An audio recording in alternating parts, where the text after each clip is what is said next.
Education is the passport to future for tomorrow belongs to those who prepare for it today. A very warm good morning to one and all present here. I, Kshitija Agarwal, on behalf of Bila Institute of Technology, Durg, welcome you to the second day of National E-Conference on exploring IoT in Smart City Application in context to Chhattisgarh state, sponsored by All India Council for Technical Education and organized by BIT Durg in association with Triple IT Nagpur subsection. You don't understand anything until you learn it more than one way. So, here's a great opportunity for you to learn from unique and genius minds we are having among us today. So, without further delay, I would like to introduce our first expert, Dr. Debanjan Das, Assistant Professor Triple IT Naya Raipur in the discipline of Electronics and Communication Engineering. He completed his MTech and PhD from Department of Electrical Engineering, IIT Kharagpur in the area of sensor and instrumentation. Dr. Devanjan has also received Best Researcher Award not just once but thrice. His research interests include IoT and sensors, signal processing, medical and agricultural IoT, control and robotics, and much more.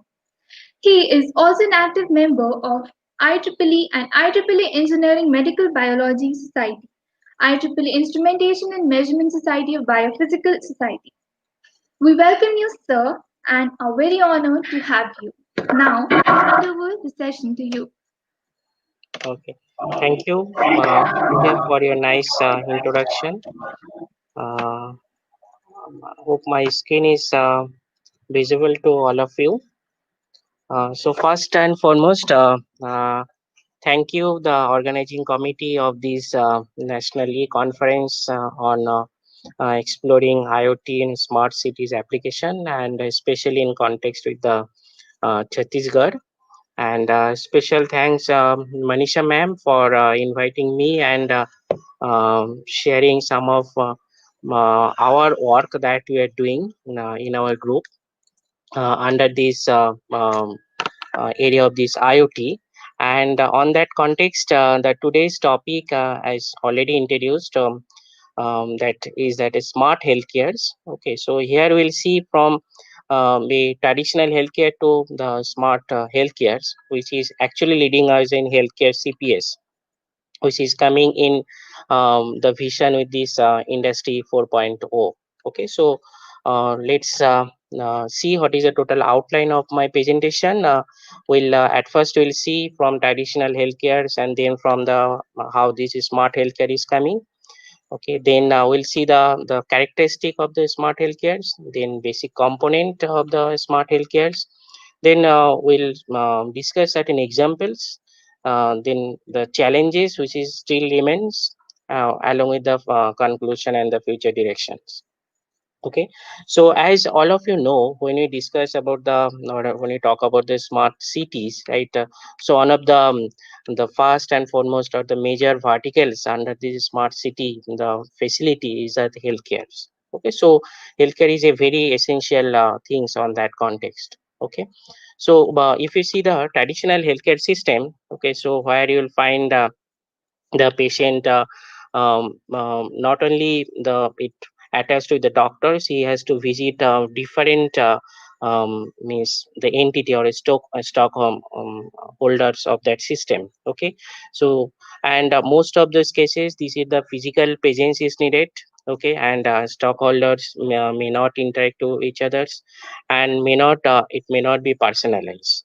Okay, and not much active feedback is also involved in this process, and no follow from the physician. So these are the traditional healthcare system. If we see, all of us get experience, or all of you are familiar with the traditional healthcare system. Okay, but now when you come to that means actual implementation point of view, so then we'll find this the current healthcare facility is a resource constant in the sense that what is our that population density with context with that what is the number of health workers, health practitioners, and the facilities, hospitals, diagnostic centers. Okay, so those are the limited. Okay, on that context, it is a resource is constant. And the current scenario, most of these healthcare facilities are hospital centric. Okay, means I have to travel to the hospital to get the facility. Okay, and another thing is it is in reactive in natures. Okay, so our vision is, or the smart healthcare, the vision is actually to transform these traditional healthcare towards smart healthcare, which will make more means active in natures. Okay, and more participatory, more to, the interaction with the doctors and means the patient. Okay, it can be possible. So that is the overall vision of this smart healthcare system. Okay, so in this context, maybe now this pandemic also teaches these telemedicines. Okay, so telemedicine is actually the use of this telecommunication and information technology, where we are getting clinical healthcares, okay, from a distance. Then we also have the existing that electronic health, or something we called e-health. Okay, so this is the use of information and communication technology again. Okay, then we have the mobile health, or sometimes we call the aim health.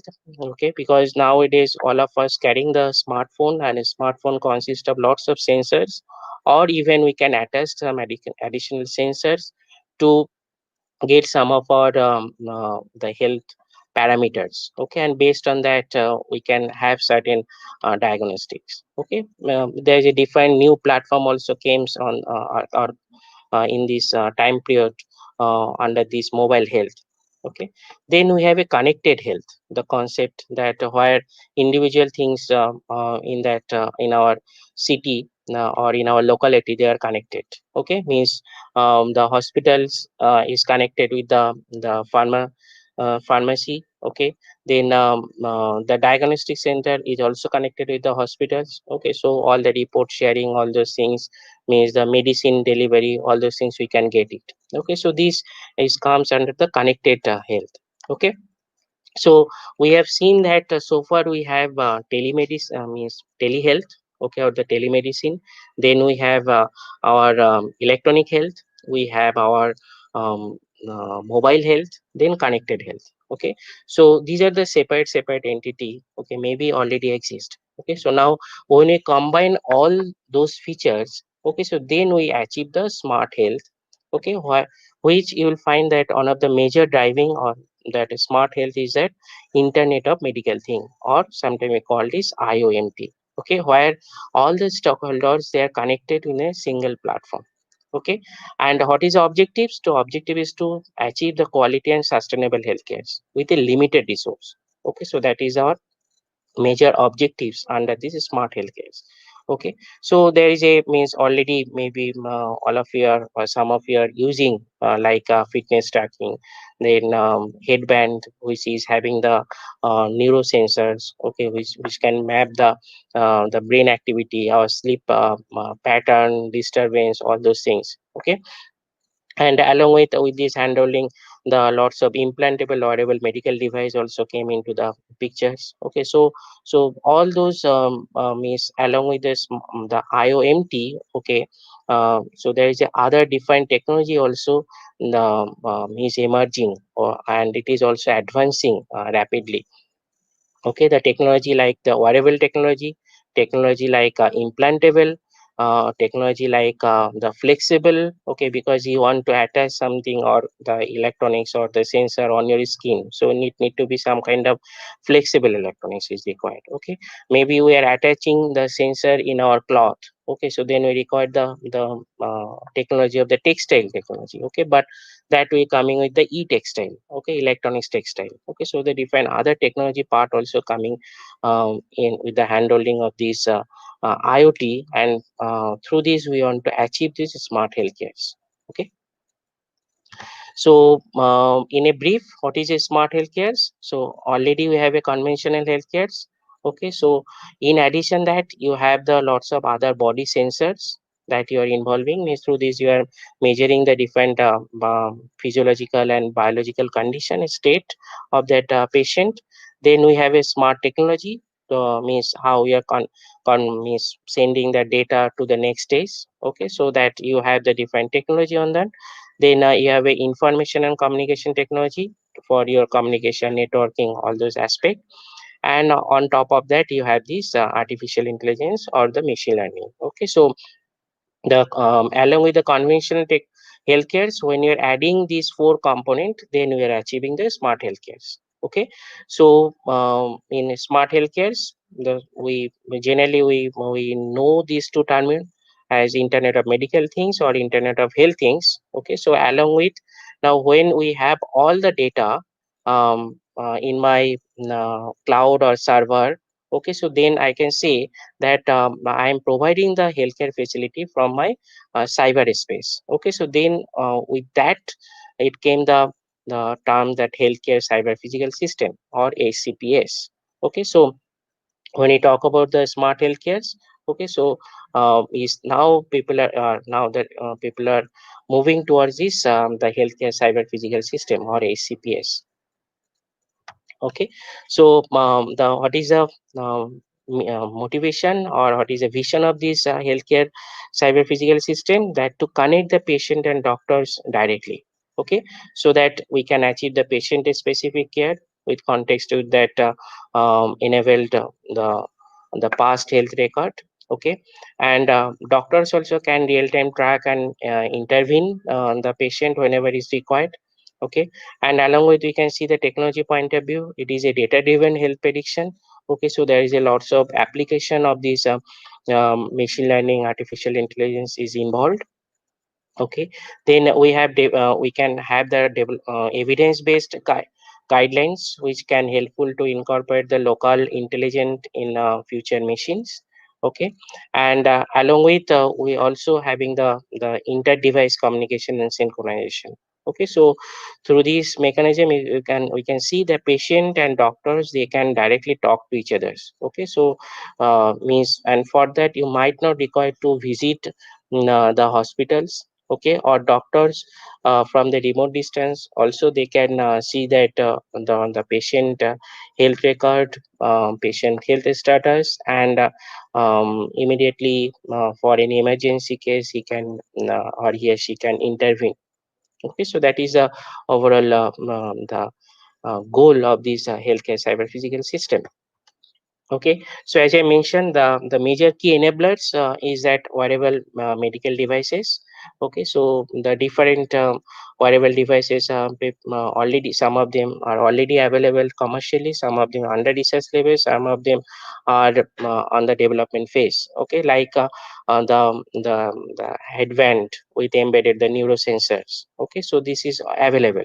This fitness tracker. Okay, many of us are using this. Okay, so which is used to measure what is my total caloric burn, even the heart rate, my blood pressure, different parameters I can measure it. Okay, then this is a implantable, again the insulin pump. Okay, this application is actually for those having the severe diabetic patient or chronic patient. Okay, for them you need a very optimum amount and precise the insulin to be injected in a regular interval. Okay, so on that we have the insulin pump, that also need to be the implantable. Okay, so people are developing that now. In top of that, in especially in insulin, right, you need a also the real time glucose measurement facility. Okay, because the glucose need to be measured, and based on that the insulin will be pumped. Okay, so we required that again, that implantable real life or real time the glucose measuring facility. Okay, so this is again the vision is that the skin patch, you can understand that that when that infant is there inside the mother womb, right, so people want to monitor that infant the activities. Okay, because traditional technique is that in a regular interval we have to visit the radiologist to do the USG. Okay, but whether can I do these the babies the always monitoring by attaching something on the mother skin surface or not. Okay, so that is one of the vision. Okay, and on that context, as I mentioned that different kind of electronics is coming. That one of the things is the tattoo electronics. Okay, just like we do the that is a tattoo in our over our skin, right? So now it is coming that tattoo is embed with the electronics component. Okay, so and so that you can have those measurement from the outer surface of my skin. Okay, so these are the some of the key enablers. Okay, some things as I mentioned is already available, some things are under development phase. Okay, now if you see the smart healthcare characteristic point of view. Okay, so actually there is a on research group they have means they have characterized smart healthcare with the 7 P's. Okay, what is the 7 P's? The first is that participatory. Okay, the participatory means the user need to be involved. Okay, so that is a participatory. Then the it has a personalized. Okay, means I can do my personalization. Okay, means what is my requirement, based on that the healthcare facility can be personalized. Then it may be a perpetual, means I can means always the technology with me, right? So on that context it is a perpetual. Then obviously through the data analysis, right, I am the this technology can predict that I may have this kind of disease. Okay, and based on that it will be the preventive in natures. Okay, means before the event occurs, right, if I take the precautions, then it can prevent. Okay, so that's on that context the preventive. Then it may be a persuasive, and along with it is a programmable. Okay, so programmable means based on the patient specific, you can change the entire things, or you can program it. Okay, so on that context. Okay, so when it talks about the development of this smart healthcare system, okay, we have to think about that these 7 P characteristics. Okay, now coming to the component that will be involved in smart healthcares. Okay, so obviously some kind of the healthcare sensors. Okay, most of the cases now we can say some kind of wearable sensors will be there. Okay, so then that is sensing, and it is giving or it is pushing the data to the next phase. Okay, in between you will may have this desktop, you may have my smartphone. Okay, or you may have that some other network gateway. Okay, to communicate the data to the cloud or the storage system. Okay, and then along with the other traditional system, that EHRs, offline data management, all those things will be there. Okay, so starting from these patient, doctors, and along with now the we require some kind of hardwares. Okay, hardwares in the sense of some kind of biomedical sensors. Then the other component of the IoT, like if it is a local, then means your smartphone or the laptop or desktop is sufficient. But if you want to make it cloud based, then you require the other network facility, like gateway, network hub, right? Then communication device, then the cloud will be there.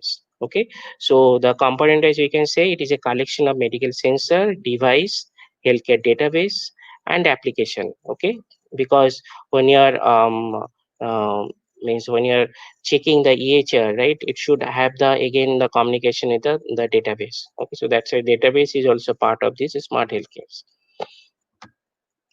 Now, if you see the architecture point of view, okay, so the smart healthcare, this slide shows a 4-layer architecture. So where this side you have these all the sensor, okay, which sometimes we call the band, okay, body area network.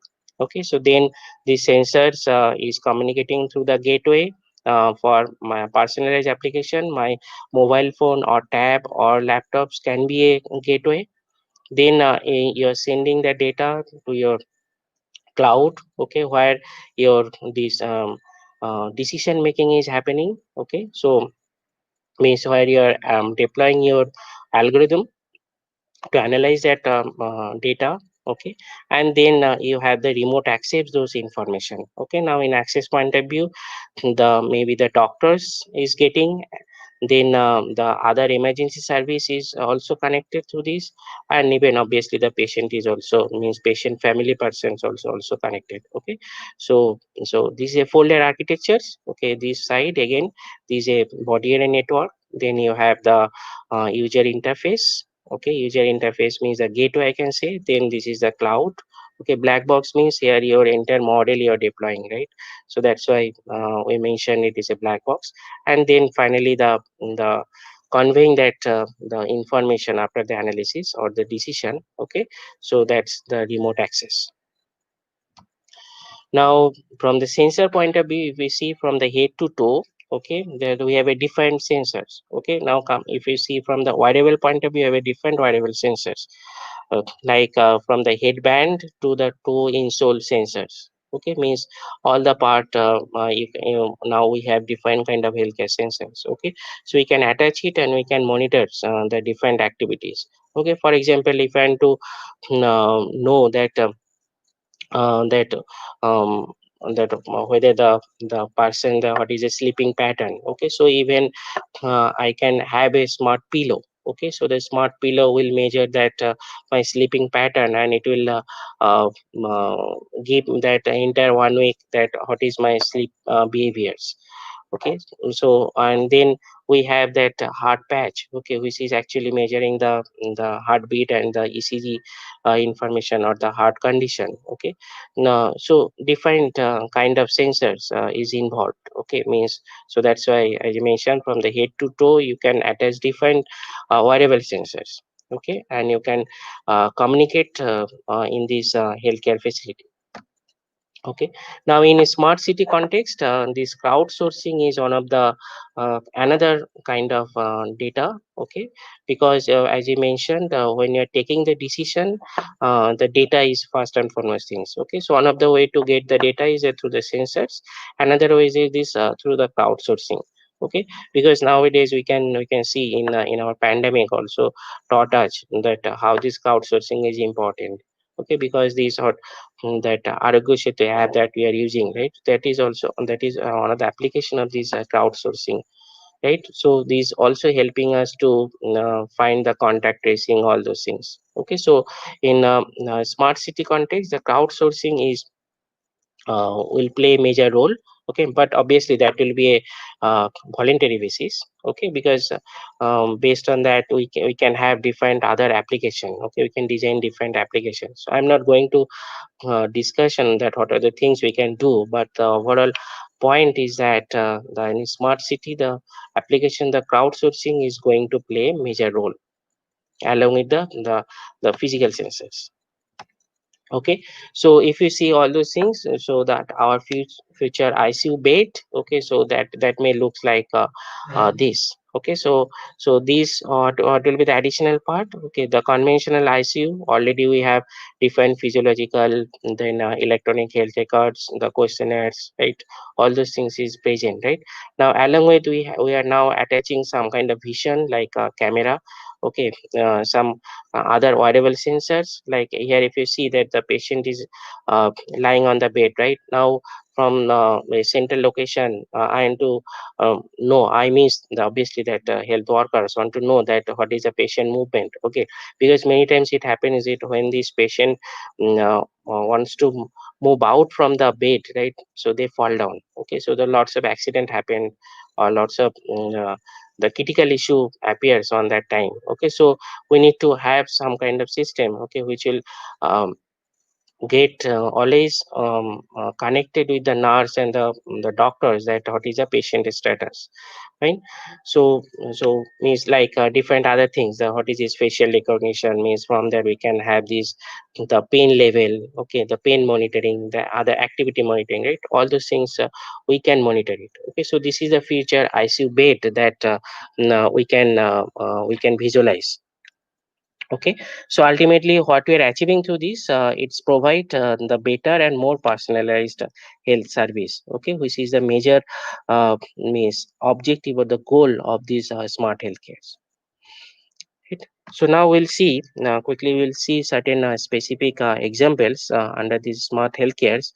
Okay, so while as this conference is also the Chhattisgarh context, okay, so I'll discuss certain work that we are doing in this regard. Now, if you see the health scenario in Chhattisgarh, okay, so these are the certain data, okay, and if you see analyze the data, then you'll find these are the certain means prominent disease that you will have in our zone, like anemia, malnutrition, hypertension, heart disease, cancer. Means cancer again the different category. Okay, so we'll certain examples we'll see that what we are working and what is the solution for that we have developed.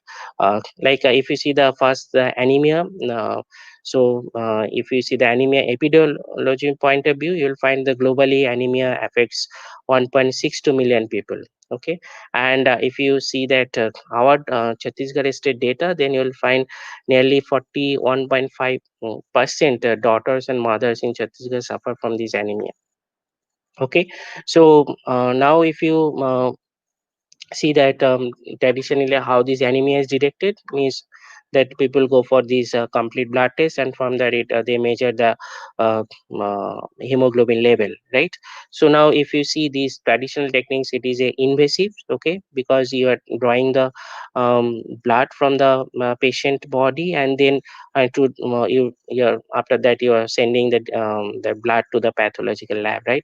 So in entire process you require the trained health workers, right? And also from the cost point of view, you'll see that CBC test, it varies from 150 to 300 rupees based on the test lab. Okay, so we envision that now whether we can come out from these the invasive anemia or the hemoglobin measurement. Okay, instead of invasive, can I have a non-invasive this ID test? Okay, ID means iron deficiency anemia. Okay, so that is our idea, and that also with a very minimum cost, maybe free. Okay, so whether we can have it or not. Okay, so that is our point, and on that context we are working to have these non-invasive smart anemia cares. Okay, so where it will get the anemia will be detected from these the eye. Okay, means eye and the fingernail actually. Okay, so the anemia detection is a part, it involves that initial data capturing, then the data will send to the cloud where the analysis part will be done, and then finally it will come back to your that again the mobile phone, which will give you that whether you're anemic or not. Okay, along with your exact hemoglobin value. Okay, so that is our one of the work that you are working. Okay, so means along with we are putting the other functionality, like as a smart city point of view mentioned, the crowdsourcing, or that from where the data is coming, right? That is also a important information that is required. So that's why we connected that this geospatial facility, means the GPS functionality. Okay, so whenever we collect the whenever any patient do the testing, it captures that its GPS location, so that if there is a severe case or a very emergency case, okay, so then that the specific health department can take care the or can look into that case very emergency manner. Okay, so that's the idea. Okay, and along with it also takes a certain other input, which I will find that it plays a role directly indirectly on the our anemia, the patient, like suffering from other disease, or disease food habit, or disease other comorbidity. Okay, so all those things, and based on that we can have the better model or better understanding that how to eradicate the anemia. Okay, so this is one of the solution. Okay, you can see that the patient is capturing his eye and nail image, and then the image processing and the analysis part is done, and then finally it comes out that the whether it is a normal, or it is a acute anemic, or it is a severe anemic, all those things. Okay, so this is one of the application scenario that we have developed. Okay, so next another examples that is skin lesion diagnosis point of view. Okay, so even if you find in Chhattisgarh, maybe that skin cancer is very less, but you'll find that there is a lots of case of the leprosy. Okay, so the skin disease. Okay, so we worked on with that vision. Okay, so we'll just take that skin image where you have that particular lesion, and then we'll try to identify whether it is a normal lesion, whether it is a leprosy, or whether it is some kind of skin cancers. Okay, so with that vision, we are developed again a so this is a inter architectures of this skincare CPS system. Okay, so that can be done under this scanning. Okay, on that skin can be done on a primary health centers, or a individual person can also do by attaching a dermoscopic camera module with the smartphone. Okay, and that smartphone, again, it will be communicated with that the server. Okay, and where the analysis will be done, and then finally you will get the result. Okay, so as you see one of these wave interface things. Okay, so we made it that even if you have the image, you can upload it, and if you click on that predict. Okay, so then it will show that which category of these, suppose if it is a cancer, so which category of cancer. Okay, so which type of cancer, the chances. Okay, so you'll get an initial screening on that. Okay, so now based on that, now you can consult to the particular doctors. Okay, so the initial screening purpose, it will be very much helpful.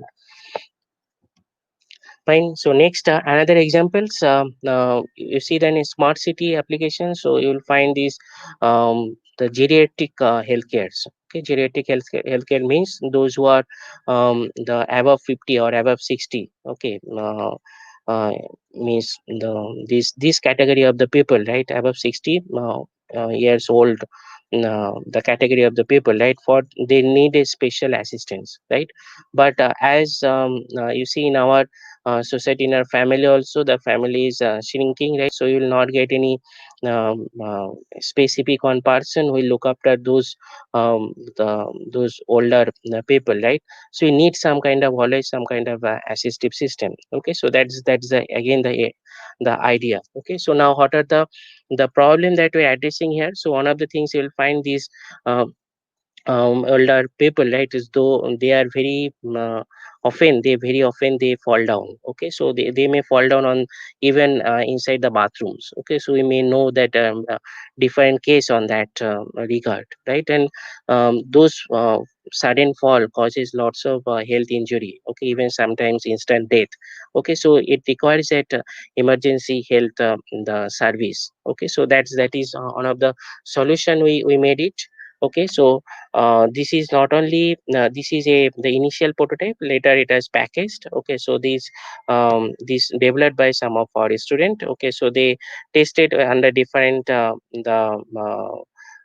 condition. Okay, and how the data is communicated, and the medical emergency service is provided.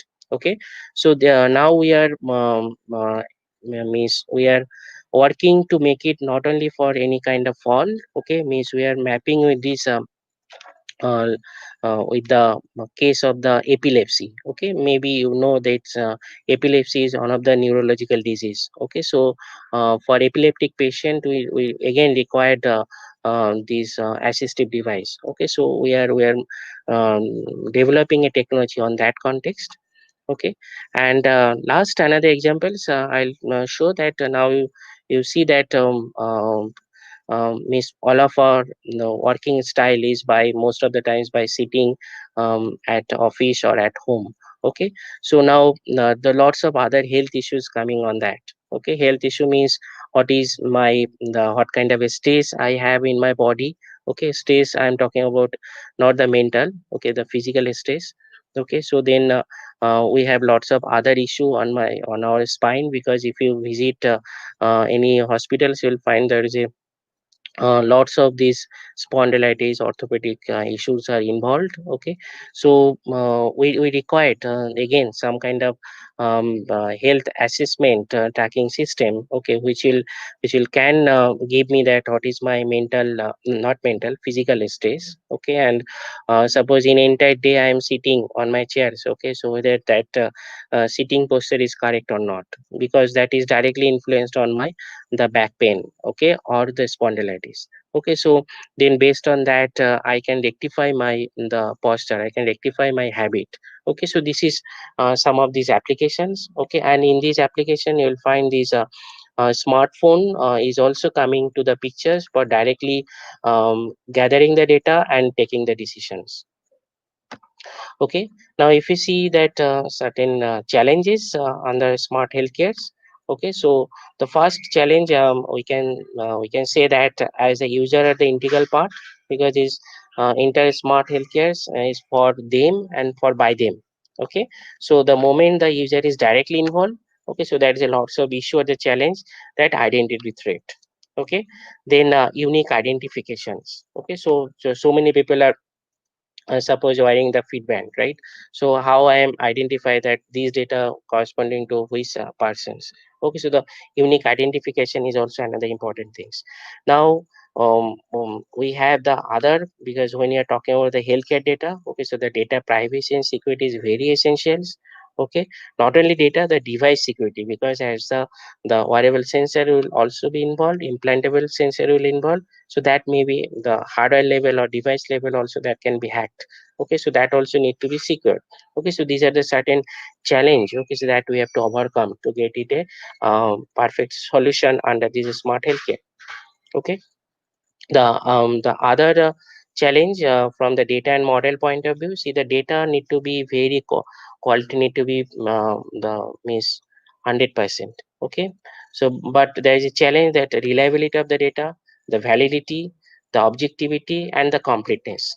Means if you see that the data that I am collecting, okay, so whether the sensor is giving a reliable data or not. Okay, and whether that data what is generating, whether it is validated with a some other standard protocols or not. Okay, now suppose in which purpose I am collecting the data. Okay, so the objective is very much need to be very much specific. Okay, now coming, as I mentioned, that in entire process that AI and machine learning will be an integral part.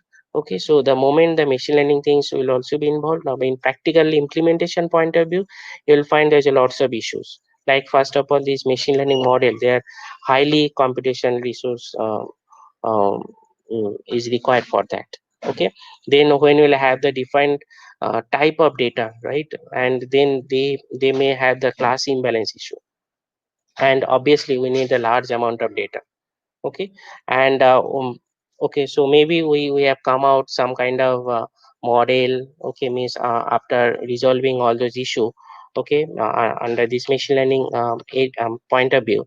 Okay, but when we'll have this model, now this model need to be deployed in some of the hardware device.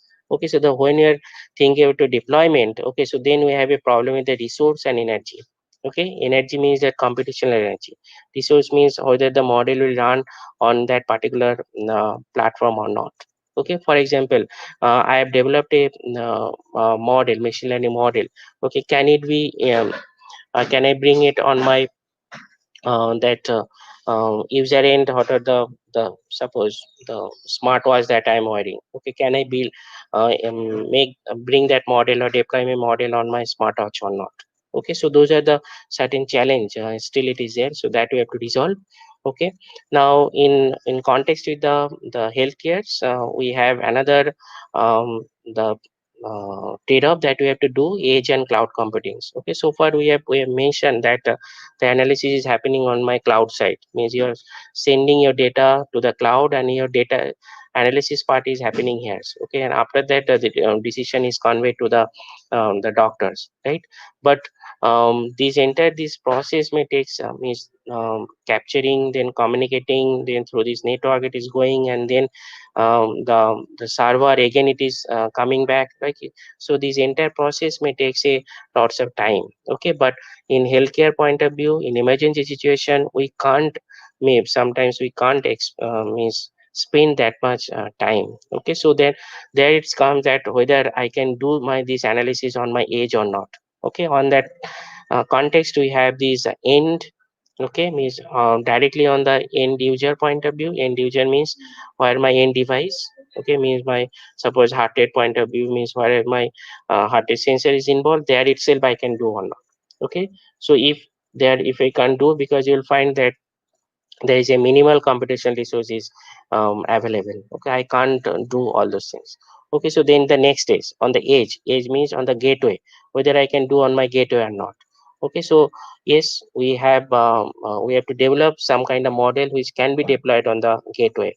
Okay, because gateway is again the having the less resource compared to my cloud. Okay, so that some kind of trade-off is we have to do. Okay, in context with the smart healthcare. Okay, so overall, now if we conclude with this point that smart healthcare has been involved on this evolving to this healthcare cyber physical system, which is nothing but the smart healthcare. Okay, and Internet of Medical Things, IoT and AI play a key role in these smart healthcare. And smart healthcare can reduce the cost of the healthcare facility and give more personalized experience to the individual. Sorry. And in future direction, research point of view, see this, although IMT provides lots of advantages, but it need more research in terms of the robust data, device, and security. The ML model for this healthcare needs to be under research. Okay, because we need to make it more lightweighted, but with the similar efficiency. And in a smart city, human as active part, as a crowdsourcing, that also need to be researched. Okay, so with this, I thank all of you for your patiently attending this, and now we can discuss if you have any questions, or you can always reach with my this mail ID later. Thank you. Thank you so much, sir. It was an enlightening session. If you have any questions, you can ask in the chat box.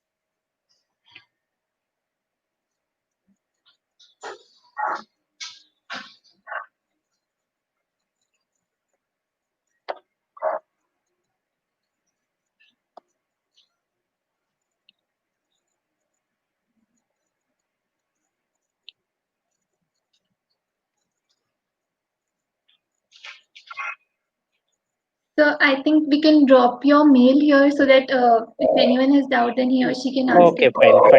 Yes, that's why I have mentioned my mail ID also. If anybody have any doubt or any other queries, they can always reach to my this mail ID. Yes. So we Okay. are very honored to have you, and hence we present you a small token of gratitude. Uh,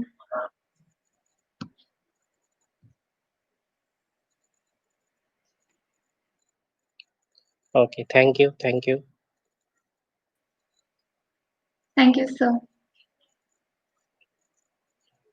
Moving on, we have our next session, and I will be handing over it to Ankita Jain. Ankita, please.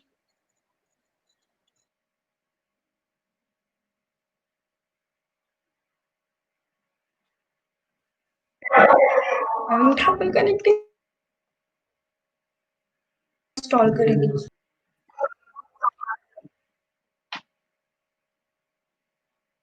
We are facing some technical issues, so please wait.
I would like to continue with the next session.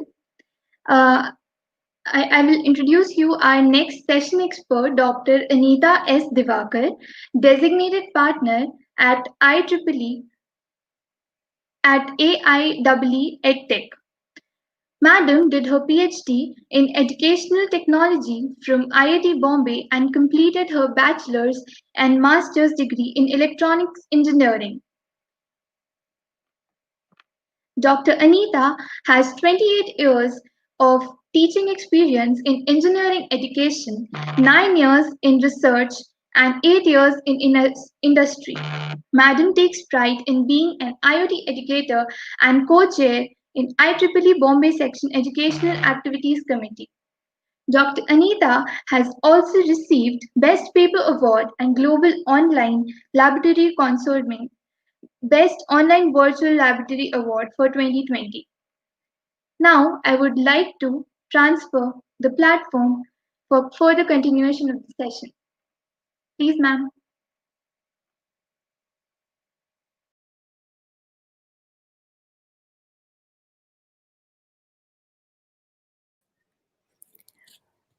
A very good morning to all the participants of this IoT conference.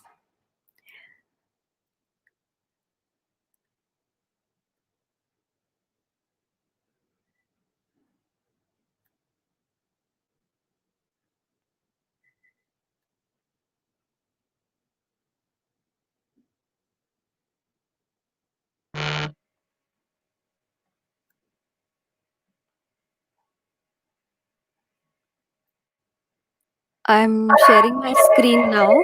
So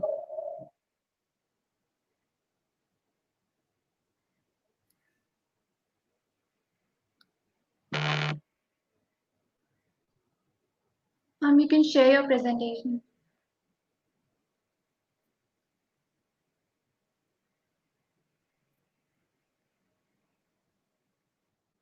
yes, is it visible? Hello? Yes, ma'am, it's visible. Okay. So the topic of my discussion today, and I hope it is interactive, and I just don't want all of you to put you to sleep. So the topic is smart cities. Are we there yet? I think it is very relevant to the conference that is being organized by Bhila Institute of Technology. So at the onset, I would like to thank Dr. Manisha Sharma for inviting me to be a part of this conference, and also all the authorities at Bhila Institute of Technology for taking up this initiative of arranging this two-day conference, as this is the need of the day, right?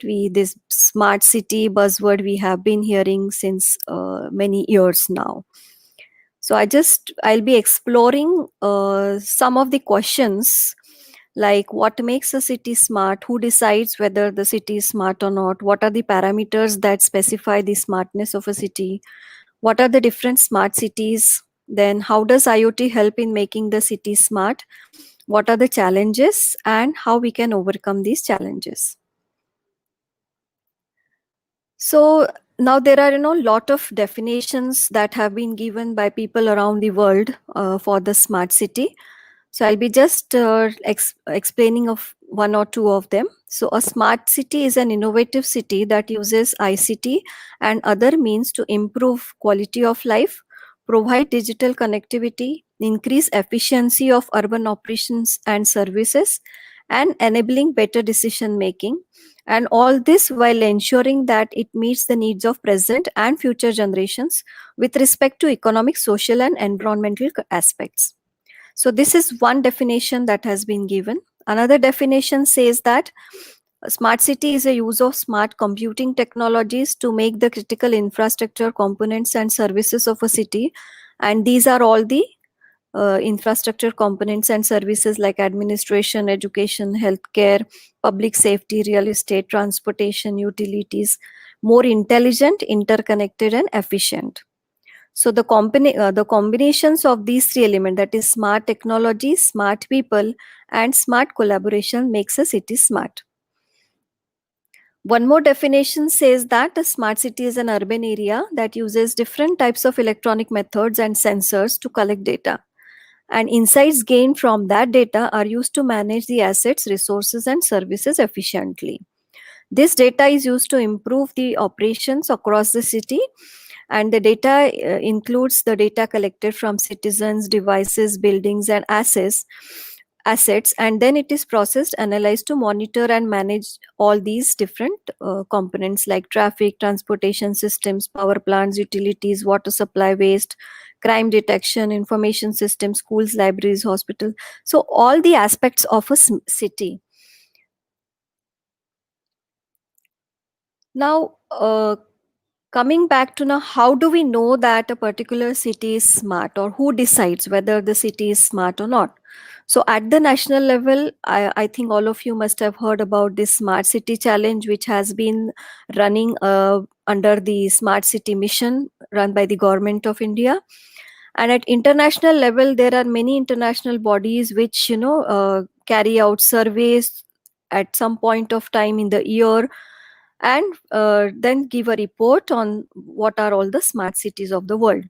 So the four that I have shortlisted are the Easy Par Group, the Eden Strategy Institute, and ONG, then Technology Magazine, the Institute of Management Development, IMD, in collaboration with Singapore University for Technology and Design.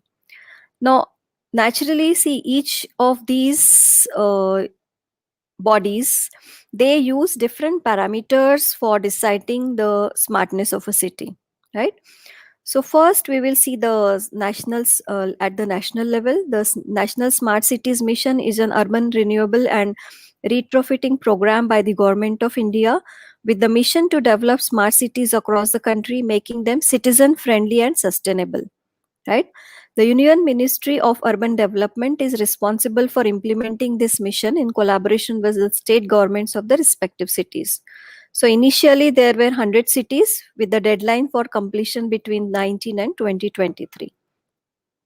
Now, under this mission, so this picture I think will give you an idea of what this mission was about. 109 smart cities were identified. Out of that, 60s they are the winner cities, and the population that benefited were around 7.2 crores. And the total project, the element was around 900 crores. So a lot of efforts, finances have gone into making the cities in India smarter. So the Jaipur was the first, India's first smart city. So these were the smart components that were added in this, that is surveillance, Wi-Fi connectivity, information kiosks, e-governance, green city, smart parking, and the central command control center. Then Nagpur was the first integrated smart city. So it had this city operations centers and central command control for security solution, interactive kiosks, city surveillance, and ITMS. ITMS is Intelligent Transport Management System. Then city Wi-Fi, smart strip, which had smart lighting, smart transport, smart parking, sensors, and so on. City network backbone. So it created a backbone of 1,200 kilometers of fiber optic network. And Mumbai, it is the largest, so India's largest surveillance system has been installed in Mumbai under the Smart City Mission. So there are a lot of CCTV cameras and private cameras, data centers installed, video management, video analytics is carried out, viewing centers, picture intelligent unit, vehicle tracking system, collaborative monitoring, and help desk. Now the second, now the international bodies, the Easy Par Group. So the Easy Par Group, they have identified these 24 different parameters for finding out the smartness of a city. So they give a score for each of this, and a final score is calculated based on these parameters of each of the scores. That is the score of transport and mobility, sustainability, governance, innovation, digitization, living standards, cybersecurity, expert perception, and so on. So based on these parameters, they find out a score, and then they report these scores. So as per the Easy Par group, the winning city for this year was Gothenburg in Sweden, with a population of around 5,70,000. It had on 7.2 out of 10 possible points. So it has great public transit and parking facilities. It uses energy, building materials, and garbage collection system sustainably. Has municipal regulations suitable for a smart city. It is well digitized, and citizens clearly take note of all this. Next cities at the top of the list are Bergen, Norway at number 2, and Stockholm, Sweden in the third place. The second international institute, that is Eden Strategy Institute and ONG, they use these 10 key tools. They have identified 10 key tools for identifying the smart cities of the world. Okay, so vision, leadership, budget, financial incentives, support programs, policies, ecosystems, people centricity, talent readiness, and track record. So according to Eden Strategy Institute, so these are the rankings that they have given. So London city has been ranked at number 1, followed by Singapore and Seoul. And it is heartening to see that New Delhi is at number 23, Surat at 27. So a lot of Indian cities are being identified in this smart city program. The third, that is the technology magazine, they use this IESE Cities in Motion Index for the smart city ranking. So the dimensions that they are using is economy, human capital, social cohesion, environment, governance, urban planning, international outreach, technology, mobility. Okay, so according to the technology magazine, they have identified the top 10 cities. Actually, we don't see any Indian city in this list. At the top, they have identified as New York, then London, Paris, and so on. The fourth body, that is this is a very recent, report that has been published. So just recently, I read it in the Times of India paper, the Institute of Management Development and Singapore University. So their ranking is based on 4 dimensions. The first dimension is Human Development Index. Priority areas, there are 15 indicators for the priority areas. Then they have also considered attitudes of the citizens of the city, and then structures and technologies. So under the first dimension, that is the Human Development Index, there are 4 categories or 4 gain parameters, specifications. That is life expectancy at birth, expected years of schooling, mean years of schooling, and GNI. So what is GNI? Again, it is related to the GDP. So I think all of you must be knowing what is a GDP of a country. So GNI is basically GDP plus A minus B, where A is the income from citizens and businesses earned abroad, and B is the incomes remitted by foreigners living in the country back to their home. Okay. So these are the 4 parameters that they are considering under the HDI. Then the second, they have these 15 indicators they are using, and they are carrying out a survey of the citizens of these different cities on these different parameters, 15 different parameters, like affordable housing, fulfilling employment, unemployment, and so on. And there is one important point here that caught my eye was corruption, right? Then attitudes, like this survey, the questions in this were like, you are willing to concede personal data in order to improve traffic congestion, you are comfortable with face recognition, you feel the availability of online information has increased your trust, right? So these are so with these questions, basically they are gauging the attitudes of the citizens of that particular city. And the final, that is the structures and technologies. Okay, so under structures, they are again considering these 5 parameters, that is health and safety, mobility, activities, opportunities, and the governance. and same 5 in the technologies. So only difference, if you see here, the health and safety, it says that basic sanitation needs meets the needs of the poorest areas, and under technology it says that um,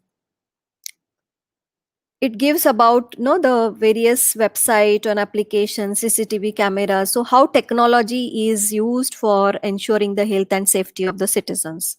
Okay, so similarly the mobility activities, opportunities, and so on. So under this particular so this is how they give the graphical representation of the survey answers that the citizens give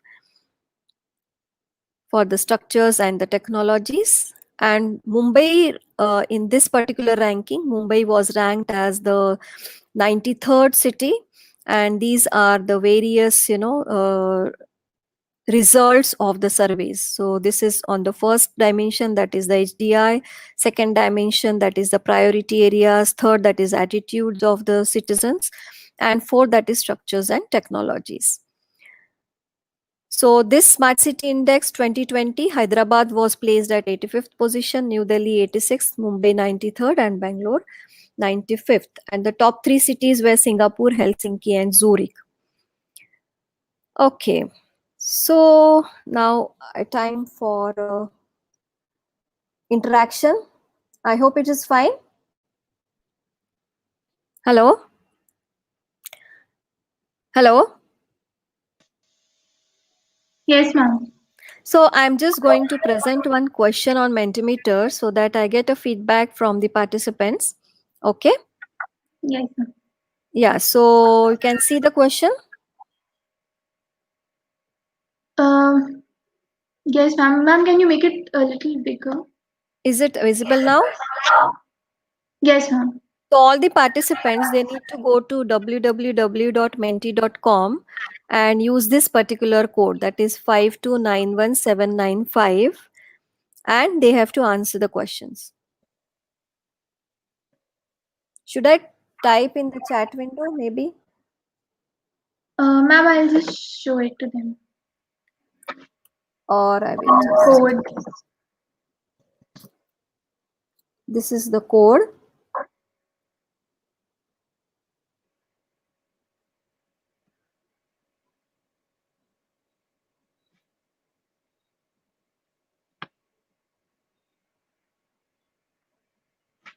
Okay.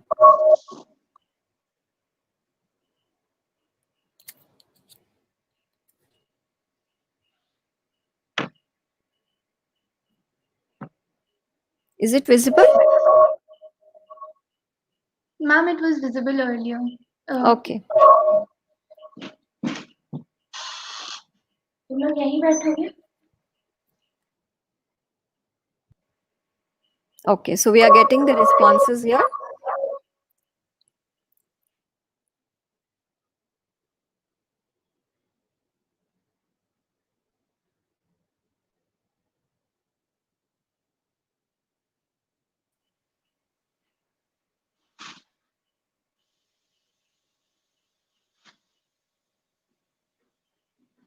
So the participants, they need to state their, priorities, like on 1 on 10 scale.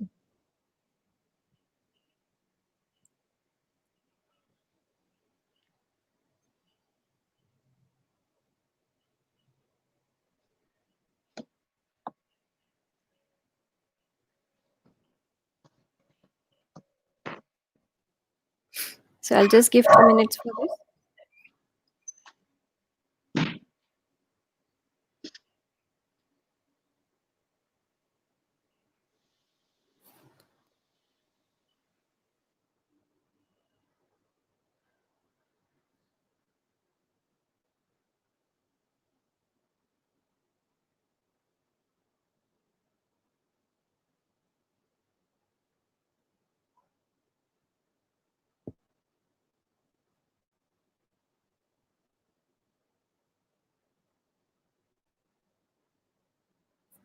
Okay.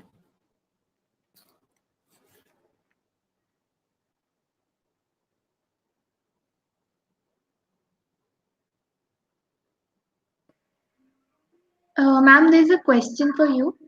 Yeah.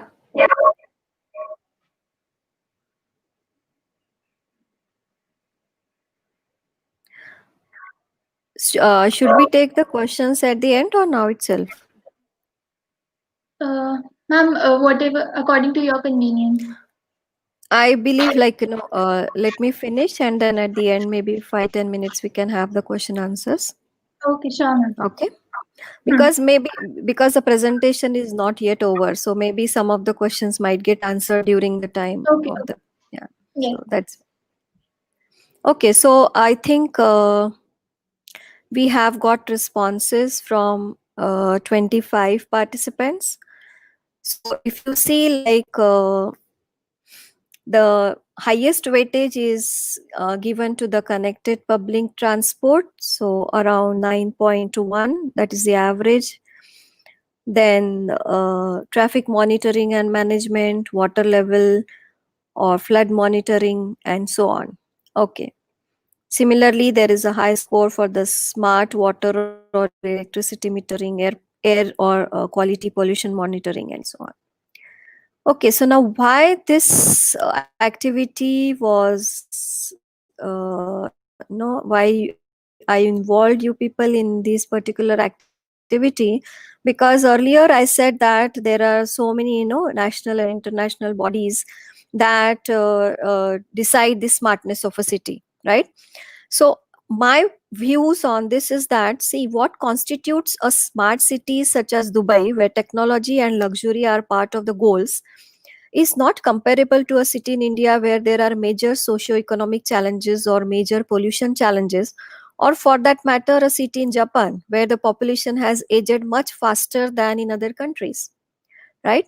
So it is a bit, I would say, not very correct on comparing cities like Dubai, a city in India, and a city in Japan. So even in the same country like India, the smart city in one state, for example, Assam, may have different features than some other states such as Maharashtra. So, what is a major goal of a smart city is about meeting the needs of citizens and solving challenges of people, society, and urban communities. And technology plays an important role in overcoming these challenges. Right? So, each city has a different challenge, each city has a different problem. The citizens of each city have different, you can say, views about how their life should be. Right? So,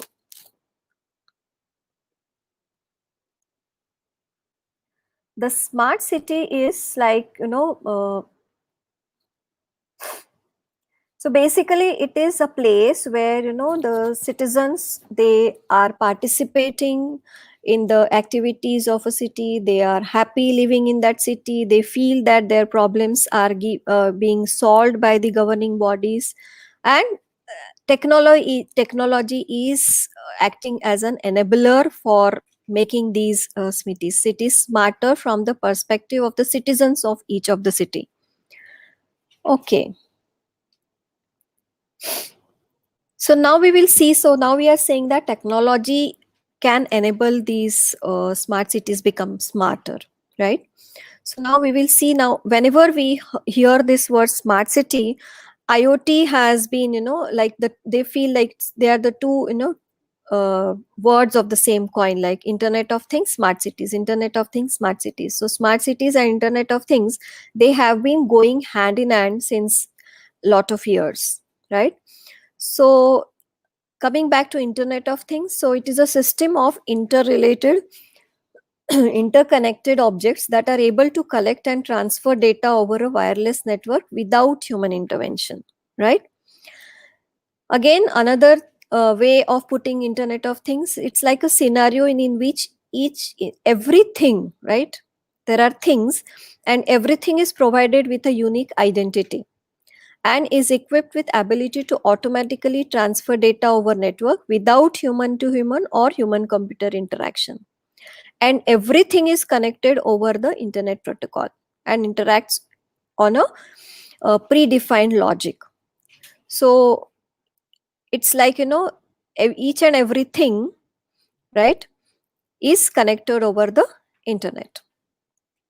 So we will see now how this Internet of Things is making the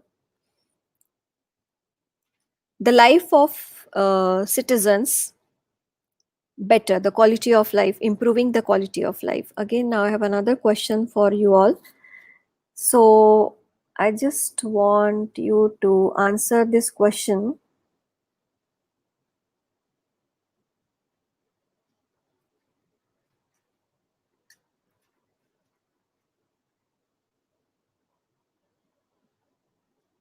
Okay.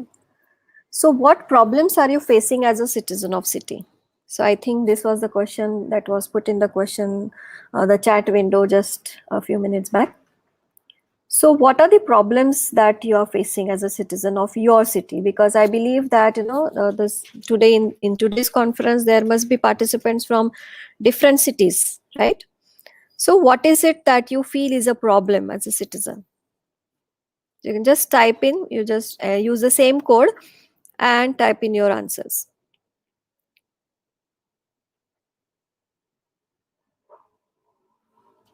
Networking issues, okay.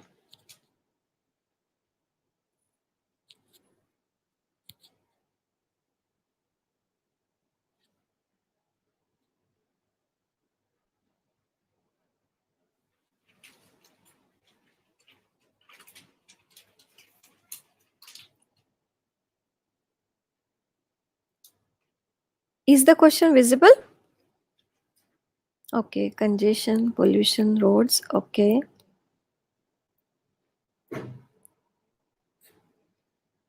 I'll just spend 2 minutes on this again.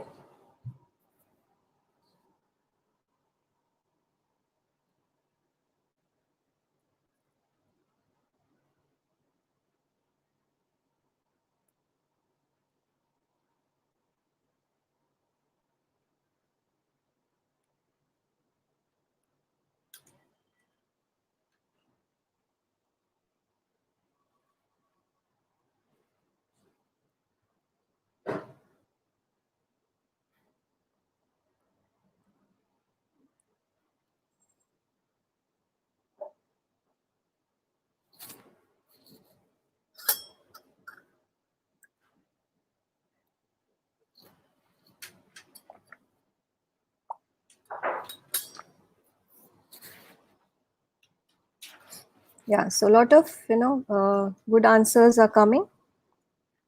Yeah, and online classes, okay.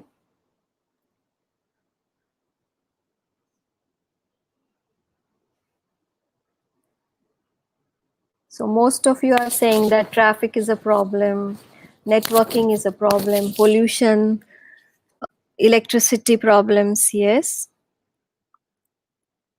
Garbage is a problem, trash in sewer on the roads, network issues, waste management is a problem, yes. Okay. So one more minute. Electricity cut off, greenery, water purity, air pollution, traffic and garbage. Yes.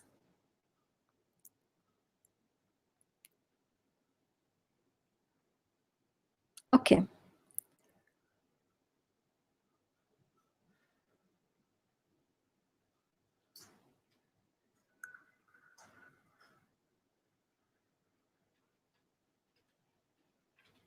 The roads and maintenance, litter around the city, traffic and parking, right?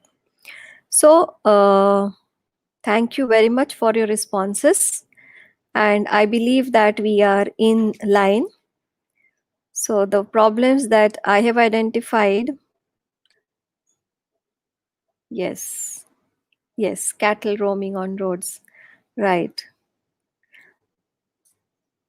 Okay, so I'll just wait for a few seconds more.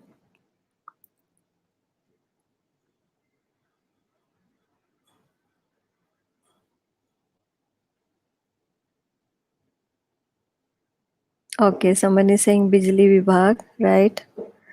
So electricity is a issue. Okay. So now I'm just showing a picture, few pictures. Okay. So I think most of you have also said the same thing, right? So garbage, electricity, the street lights. Sometimes we see that even in the mornings the lights are on when you go out to office. Then the drainage, right? Water is obviously a major issue. Then, okay.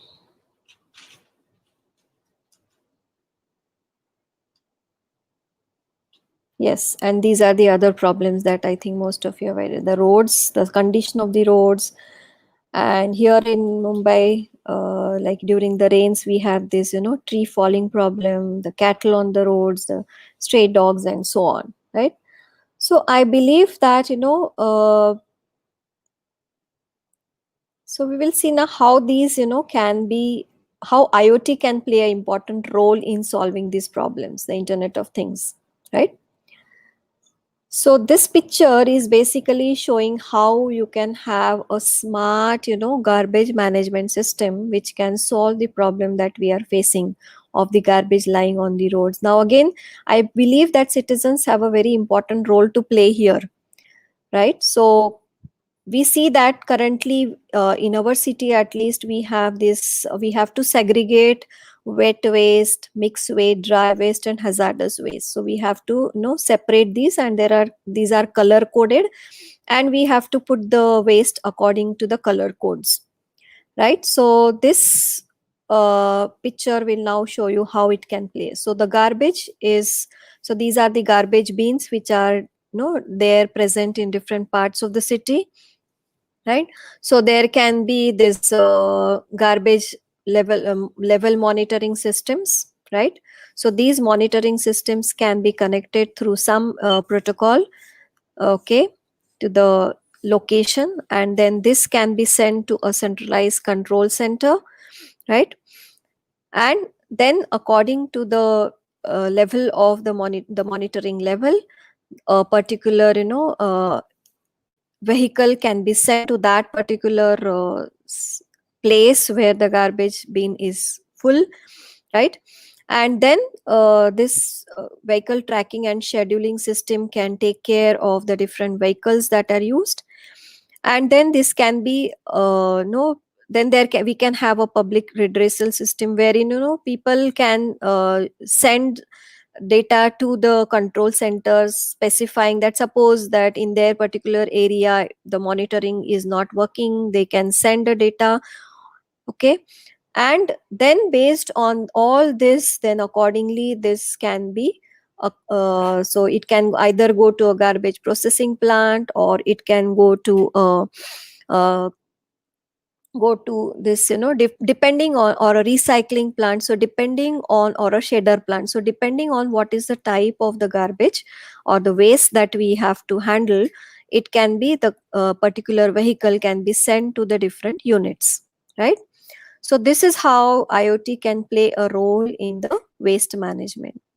The second, that is the water level, right? The water problem. Again, this is a figure which illustrates how we can have a smart water monitoring system in place, and this can solve the problem of water here, right?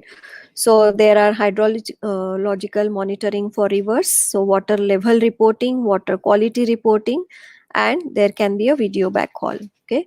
So all this can be done with the help of sensors, right? There can be a remote meter reading carried out, and we have a centralized IoT platform which can give this particular collect this data, analyze the data, and accordingly take the decisions, right? Then the third problem, that is the flood monitoring. So this is again a figure where you can have illustrates how IoT can play a role in flood monitoring, right? And this is for the street lights. Again, the street lights, they have smart sensors, so the sensors send the data to a concentrator, and the concentrator is then sending it to the monitoring center through via the internet. So we have a server and a database, And this monitoring center can then, depending on the data received from the concentrator, can take action accordingly. And these actions can also be automated, right? Okay, now this particular problem, again, we can have this portfolio detection. Okay, intelligent sensors can be placed here, ultrasonic sensors and all can be placed. It can detect the sensor, the potholes. It can send this to the pothole database. Then accordingly, the pothole repair vehicle can be sent to that particular location, and there can be a complete dashboard giving the complete information of the pothole maintenance, how it has been carried out. Okay, so IoT in so basically Internet of Things. So whenever you have these solutions, technology based solutions for the problems that we face as citizens in our cities, naturally our city can become smarter, right? So we have this fiber network, smart light, like some of you were saying that the networking is an issue. So fiber network. So currently in Mumbai, I would say that we are having a very strong network set up by Jio. I'm not advertising here, but yes, the people are giving a good feedback of the fiber network. We can have smart lighting, then city surveillance, environmental sensors can collect the data. And in Mumbai we have various screens where at different areas placed, where we get the information about the air pollution data, like how much is the CO content and whether the what is the quality index and so on. Then we can have intelligent traffic, city Wi-Fi, smart parking, solid waste management. Then can be kiosks giving information about the city. There can be an emergency, then a city app and so on. So all these are the different, you can say, the use cases of the IoT. So the top 10 smart city use cases that were identified in August 2020. So these are the top 10. So I think these are also the top 10 that we identified in our interaction through Mentimeter. Yes, so connected transport, traffic monitoring, water level, video surveillance, street lights, weather, air pollution, water metering, fire, smoke, and so on, right? Okay, so these are again the different smart city solutions that have been incorporated in the city of Mumbai. I think some of these have been in your city as well, in the cities that you are residing.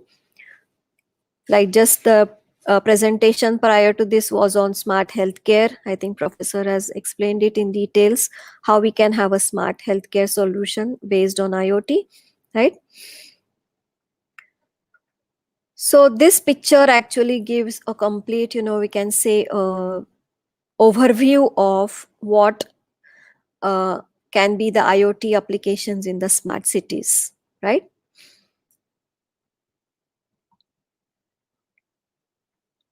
Now, what are the benefits of this? Now, do we just say that okay, we want to make a city smart, so we have a IoT solution, but it needs to have some advantages, right? So naturally, if you have a surveillance, there is a reduction of crime, improved city management, and there can be a crime detection and resolution, right? Then connected traffic signals can lead to reduced congestion, improved emergency services, and lower fuel usage, naturally. So if I come to know that okay, this particular route has a lot of traffic congestion, maybe I can take some other route, right, and save my fuel. Then parking. So this again can lead to increased efficiency, reduction in pollution, fuel and cost savings, and new revenue opportunities, right? If you have a smart parking system. Smart street lighting can increase the efficiency, reduce maintenance, power, and cost savings. And so how it can save the cost is like, many times if we see that if a particular light, the lights are on during the daytime also, this is like wastage of electricity. So that can be saved. And again, new revenue opportunities can be there by placing advertisements and so on.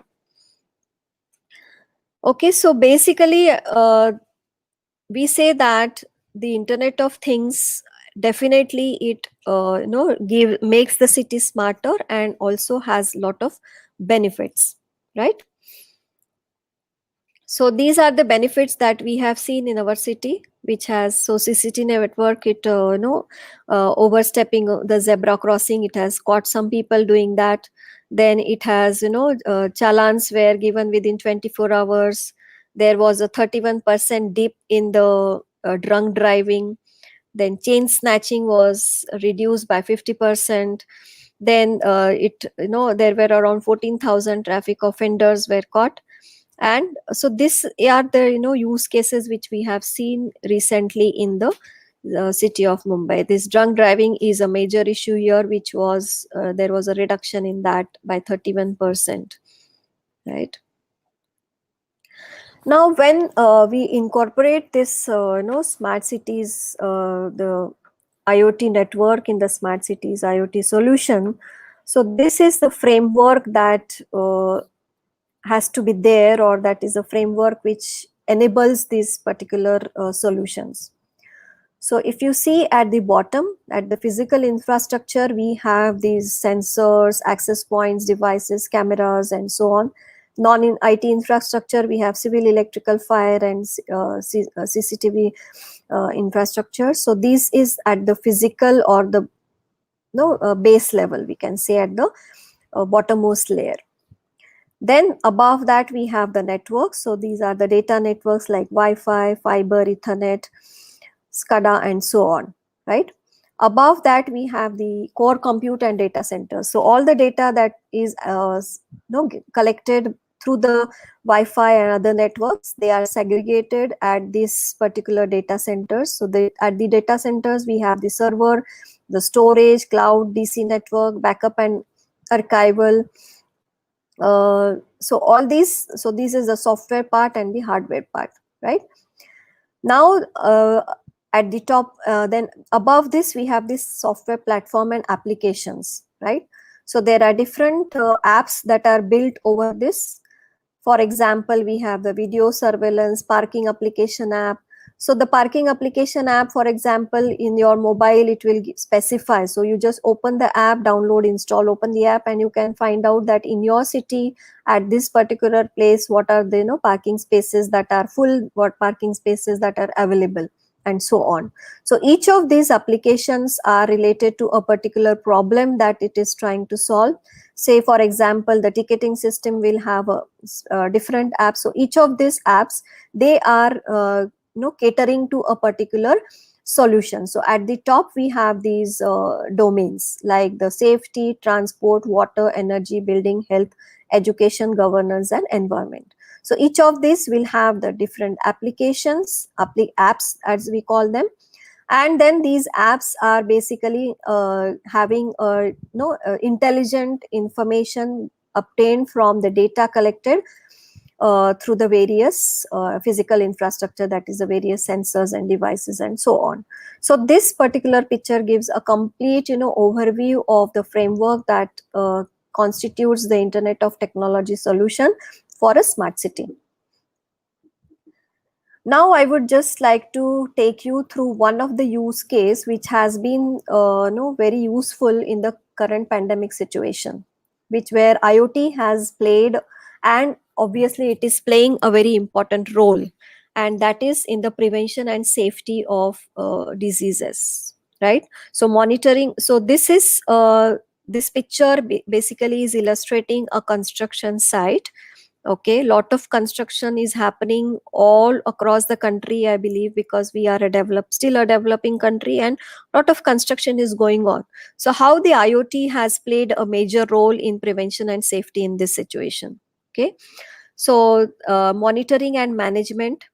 Second is the health condition diagnosis, site disinfection, worker sanitization, access control, then the worker track and trace, alerts and education, material management, and geofencing. So I'll just take you through different pictures. So first, that is the monitoring and management.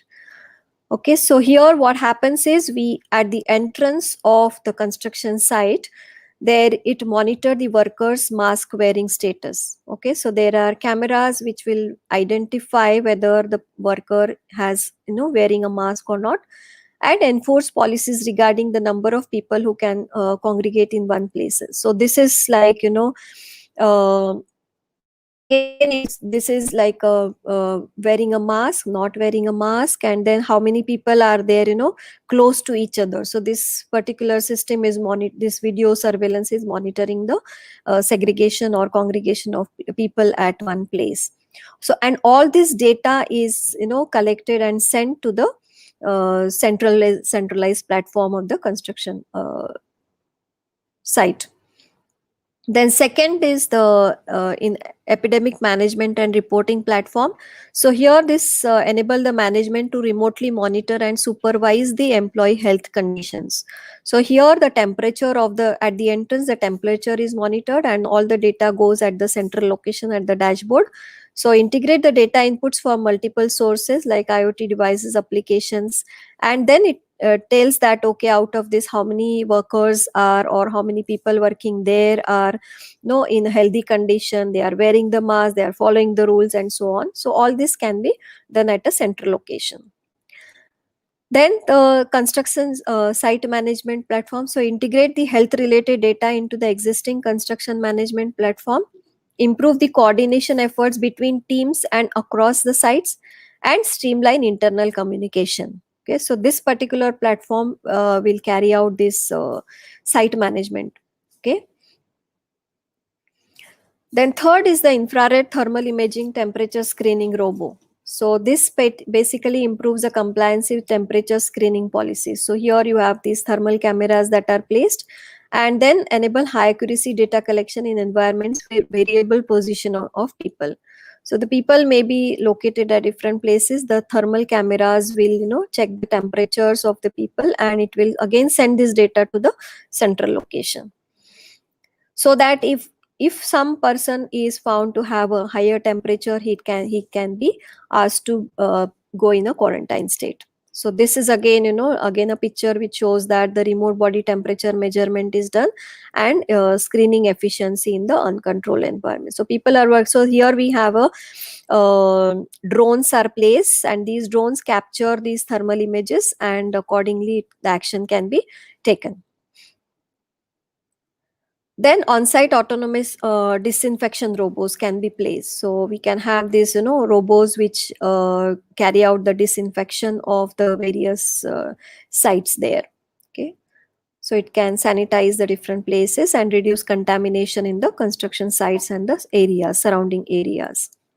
Similarly, we can have a automatic disinfection room at the entrance. So disinfect workers upon entry to the site or a specific building. And there can be, remote control disinfectant spraying drone. So this is a drone which is spraying the disinfection or the sanitizer and reducing the risk of the workers. Okay, so we are making these premises safer and preventing the spread of the disease, right? And then there can be, this warning application. So here this streamline the internal sanitation compliance procedure. So there can be, triggers like there can be different levels of the alerts that go to the different regulatory authorities, like alert to the worker, alert to project manager, construction, and the authority. So depending on the status, the alerts can be sent.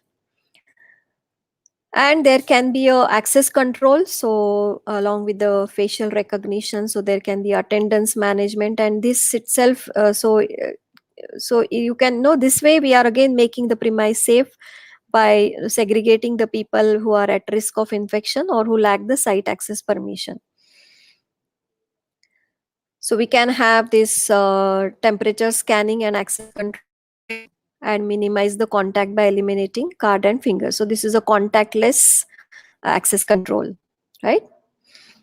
And we can have a quarantine tracking system. So it says, so if it is green means you don't need a quarantine, yellow means some days of quarantine, red means 14 days, and so on. So in the mobile, each person who is working there, on his mobile he can have a QR code, and the QR code illustrates that what is his state of the quarantine. So this is how IoT has played a major role in the current situation. Now I would like to, I think yesterday my colleague Madhusudan Naik has already given a presentation on this Neel Kavach kiosk, which we have developed in this current situation. And like I have specified in my earlier slides, this kiosk is basically a one in all system which takes care of various things like this camera. It detects whether person is wearing a mask or not. Then it also, there is a thermal camera which checks the temperature. Then there is a automatic sanitizer unit here, and this is a UV box. Okay, so whatever articles you are carrying to the particular site, this can be disinfected by placing them in the UV box in a minute, right? So this is a complete solution for keeping the premises safety and preventing the spread of the disease. So now I will just play a small video which illustrates the. Is this visible? Yes, ma'am. Ma'am, is there some voice in this video? Yeah, Then yeah, we are not yeah. able to hear voice. There is a voice, yes. We are not able to So, hear the audio. okay, so.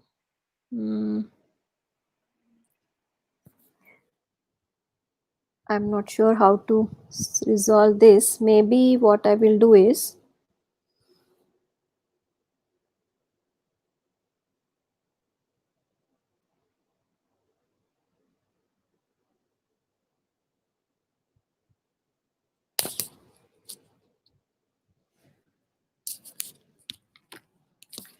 I'll just remove. Uh,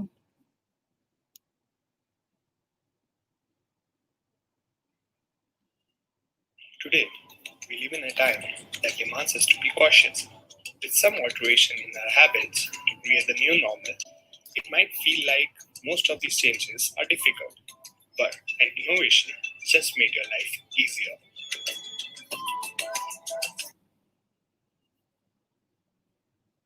Today, we live in a time that demands us to be cautious. With some alteration in our habits to create the new normal, it might feel like most of these changes are difficult, but an innovation easier.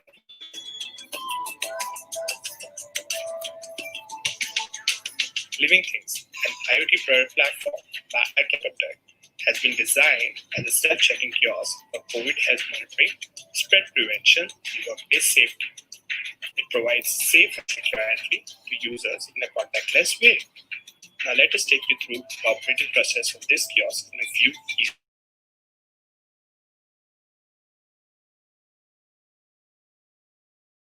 Sanitize your hands.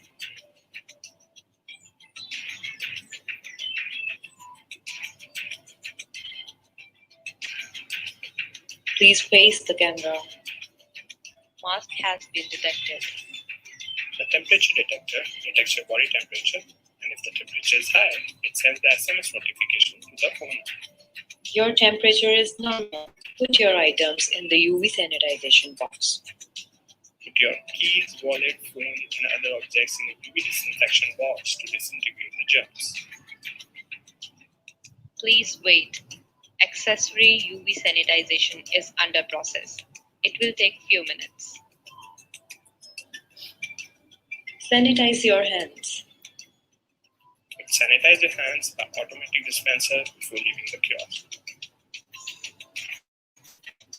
Sanitization complete.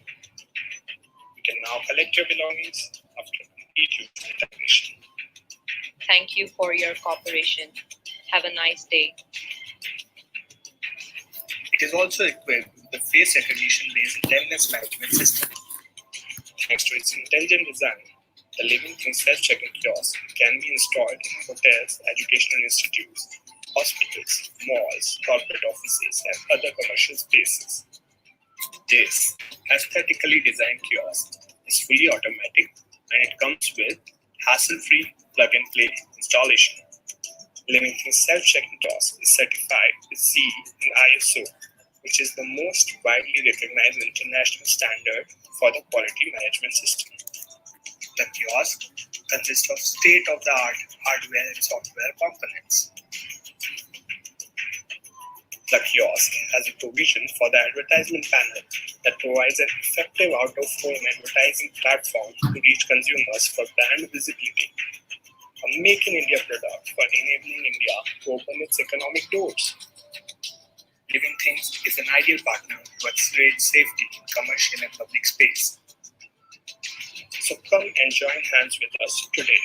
Together, we can shape a better future for us all.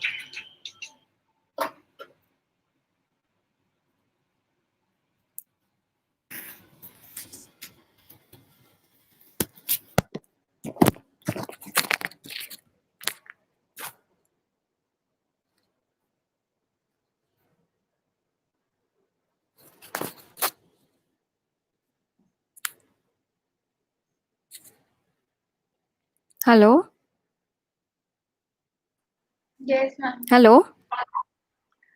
Am I audible? Yes, ma'am, you're audible. Okay, okay. So just I think a few more slides. Do we have time? Yes, ma'am.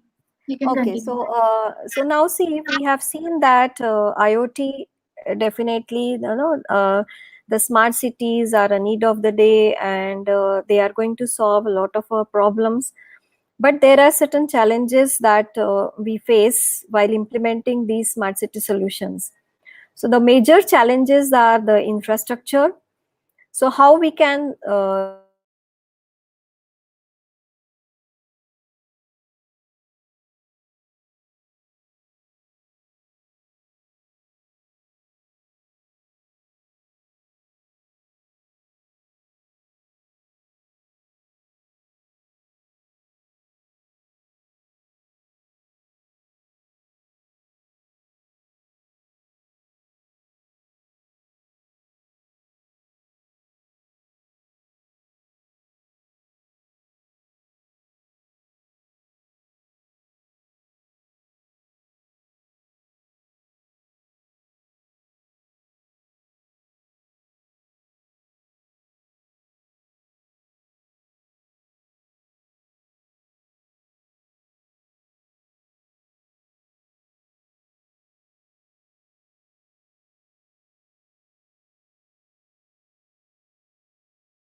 Correct.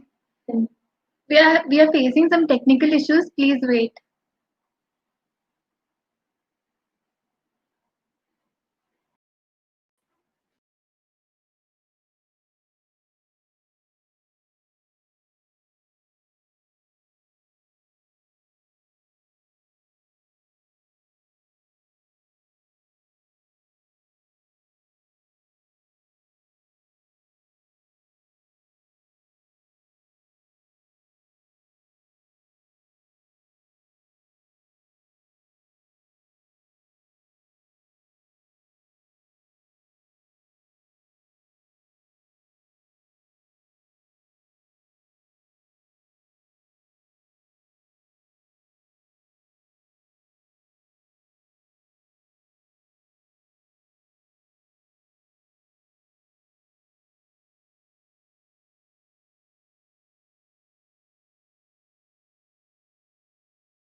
Hello, Ma'am, you can start now.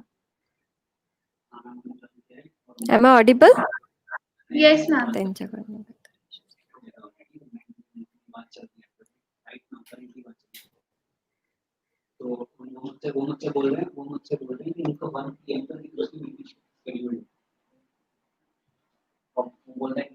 Hello.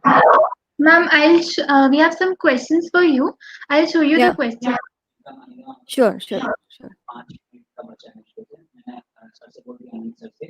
Nikki Satyam is asking that what will the garbage disposal do to the color coder impactable resistor? Mm. Can you just repeat? Or maybe you can just type it in the chat because your Ma'am, voice is. it is the question is visible on your screen. No, I can't see it. Okay, I'll read out the question for you.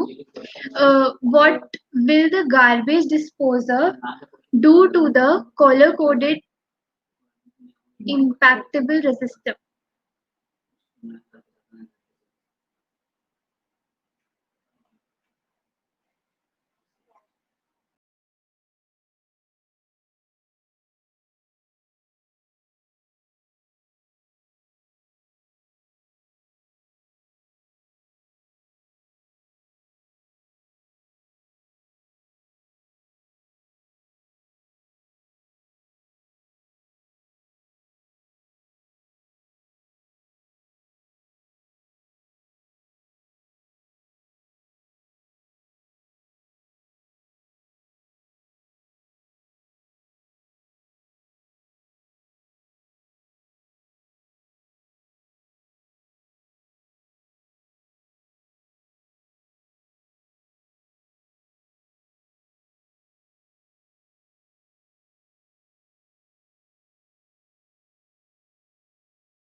We are facing some technical issues, so we are moving on to the next session. I'll hand over the platform to Sparsh for further conduction of the program.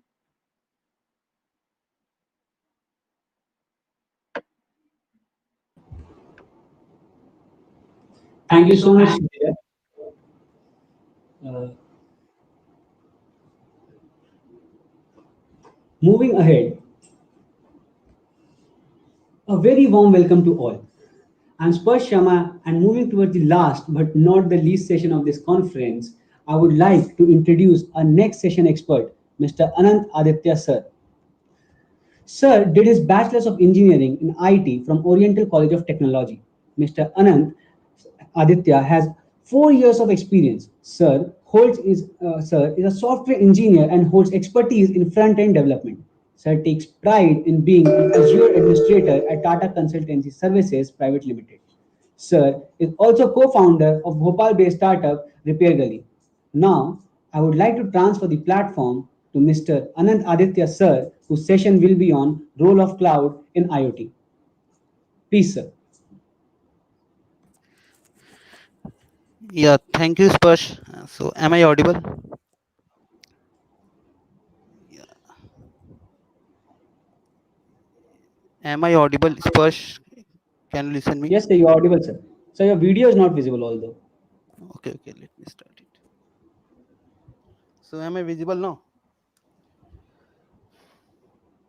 Yeah, sir. Now you're visible, sir. So, I will just share my So audio, screen. sir. Audio is not. We are not able to hear you, sir.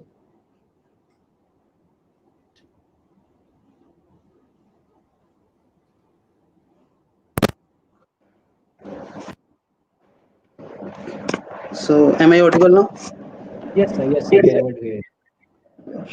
Welcome, sir.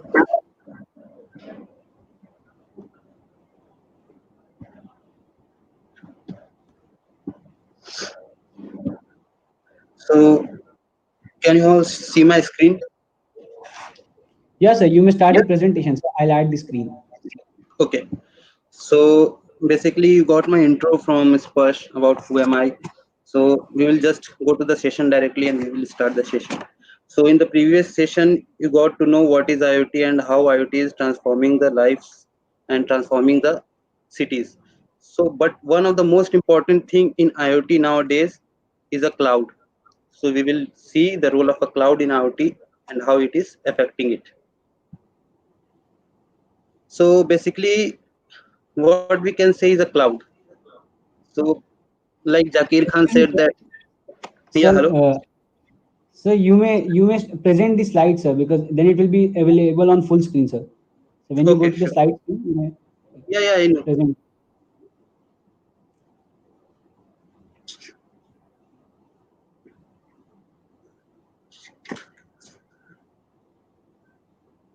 F5, sir. Thank you so much, sir. So what is cloud? So basically, like Zakir Khan said that Badal is important hai. So cloud is also important to IoT like that.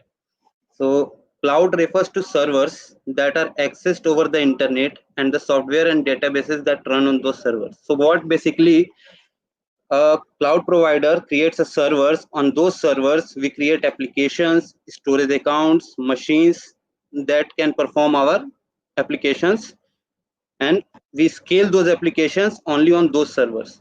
So basically we don't need to buy any physical things, like we don't need to buy machines, we don't need to buy any database things, we just need to buy the proportion from that server and we can host those applications and databases on those servers. So this process is basically done by a process called virtualization. Maybe you all would be familiar with the process of virtualization. So it's a process called virtualization. So what are the types of cloud? So there are three different types of cloud. We can say that public cloud, private cloud, and hybrid cloud. So these three clouds depend on what type of deployment models. Means deployment models, what type of applications you are performing, what type of steps you want to need it in it. So what is public cloud? Basically, a public cloud is a service that you don't need to worry about anything. They will provide you with all the things that is required to run an application in a cloud. As for example, Microsoft Azure, I'm going to show you an example. I'm going to show you how Microsoft Azure public cloud looks like. Just see it. So can you see this browser? This is the way of a Azure portal. This everything can be bought from here, like virtual machines. You know what is virtual machines? It's like your machine only, but you can't see it. You can only access it. It's not physically present, it's virtually present. So if I need a virtual machines on which I want to deploy an application, I want to deploy my database, I want to deploy my APIs or functions. So what I will do, I will just go to a create a virtual machines. Here it's a marketplace from where you can buy anything related to your application. And what we are going to do, we're going to fill all the details that is required in this virtual machines. Means what are the types of the availability options required, like availability zone, availability state. These two things are very important for any virtual machine, because anytime any disaster occurs, these two will help to access that virtual machine in any disaster areas also, because we create a copy of that virtual machines. If anything happened to this machine in any disaster area, that second machine is gonna work. So we will go with a slideshow.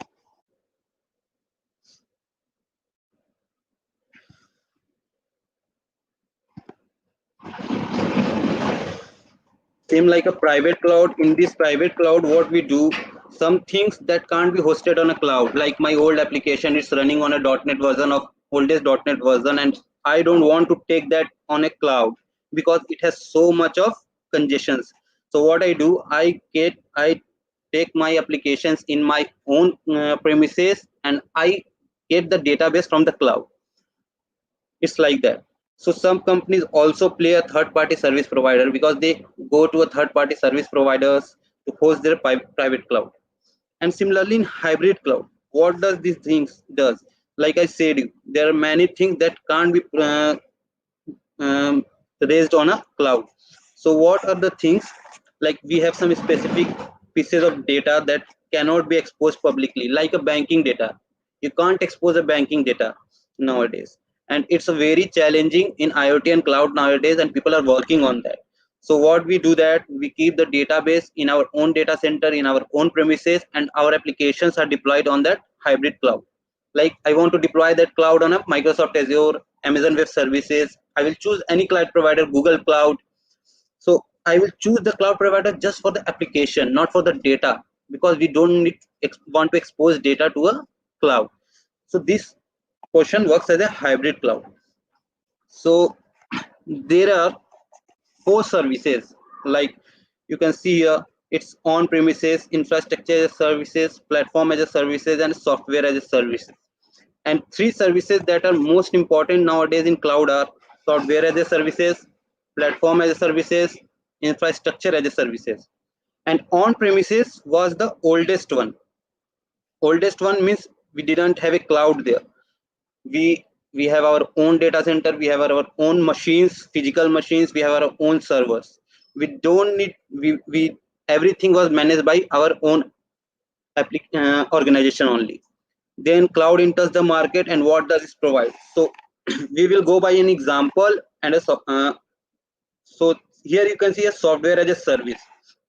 You can see is what we manage and what that cloud provider manages. So in a software as a service, everything from applications to networking to database to runtime, operating system, everything will be managed by a cloud provider. You don't need to do anything. You just need to take the subscription. You just need to say them that we want this application to be running on your cloud, we want you to manage the data, we want you to manage the networking. They will manage you everything on a pay as you go service. You will pay and you will get your services. The best example, we can see a Domino's pizza outlet. What you do, you go to a Domino's pizza outlet, you just order a pizza and you get a pizza and you eat that pizza. Nothing, you don't have to do anything. You just go and buy that pizza. And second is a platform as a service. What you do in a platform as a service, you say that I will manage my applications and my data, and all the other things like security, networking, operating system, virtualizations means machines that you're going to create it. So all these things will be managed by a other, and you just manage application and data. Same like you go on a Zomato, you order a Domino's pizza, your Domino's pizza is ordered at home, you eat that pizza at home. You have nothing to do that. You just manage, use the application to get it delivered. It is called as a platform as a service. And third is the infrastructure as a service. What is infrastructure as a service? You say that I can manage five things and you can manage five things. Like I want to manage applications, data, runtime, my operating system. I will decide and I will manage my operating system, that I will use Linux, Ubuntu. It will be managed by me, but all the other things will be managed by a cloud provider. Similarly, in the case of pizza, what you do, you have your physical infrastructure, you have your own oven, you can say that. You take go to the market, take a pizza dough, tomato sauce, toppings, cheeses, you come home and make a pizza and eat it. So understood what is infrastructure? It's same like you manage half of the things and half of the things is managed by a cloud provider. And the oldest one that all the companies were doing since a long days, that they were managing all the things, like from applications to networking. Same like at home we make our own pizza, make our own bread. So it is called as a on premises. And nowadays companies are mostly opting to software as a services because it reduces the cost. So these are the benefits of cloud computing. So you can see that cost, the reduced capital cost of buying hardware and software. You don't need to buy anything, hardware or software. I showed you, like, you're gonna go to the portal, you just say that I want a database, you want a storage things, like bought a virtual machine, you can buy a storage things from that, SQL database, Azure Cosmos database, any database you can buy from there, and you can configure it with your applications from there. You don't need to create a physical server for those database. So it reduces the cost, and after reducing the cost, it increases your speed, because it don't need computing resources to be provisioned manually.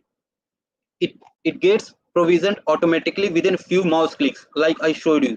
I want to buy that, I will click a mouse on my marketplace and I will buy those things. Scalability, the most important thing in and most important benefits of the cloud computing is scalability and elasticity. These two are interconnected. I will explain you, like, you have a Google Drive. Okay, you have a 20 GB data to be stored on a Google Drive. But what happens, you some another day you have 30 GB data. What you do, you just go and buy that, and 10 GB will be added to your drive.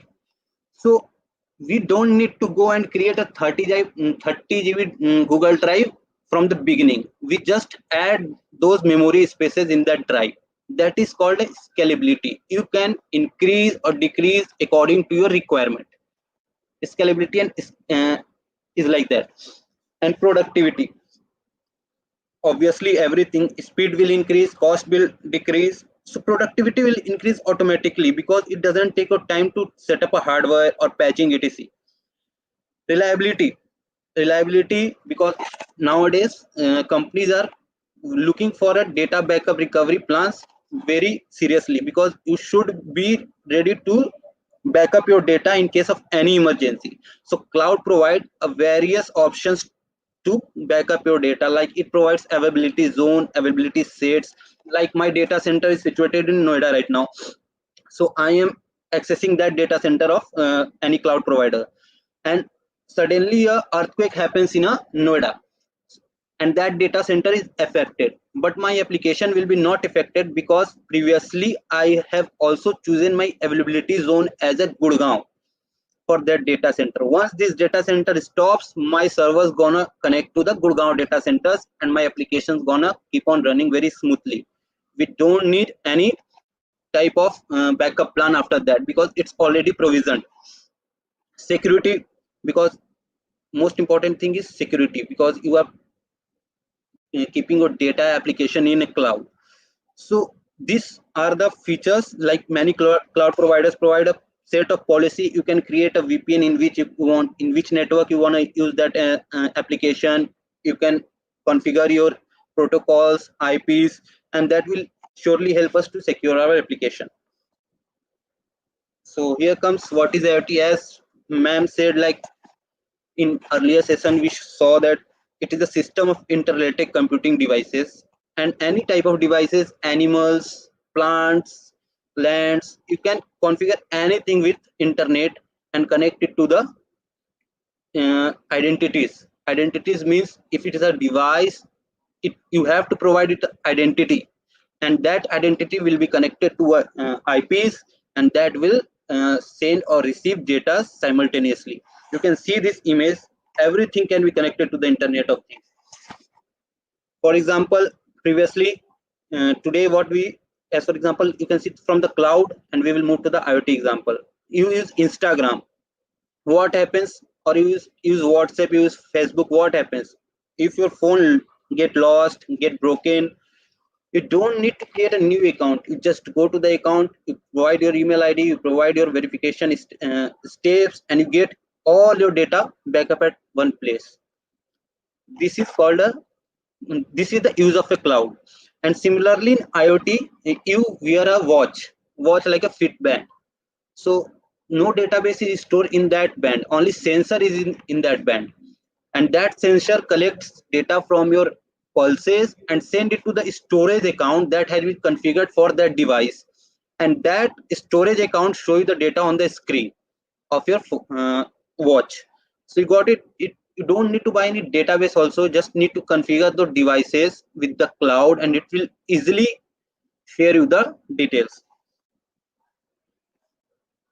So is it okay till now? Any confusion till now? You can ask if you have any questions. Okay, thank you. Let's then move forward.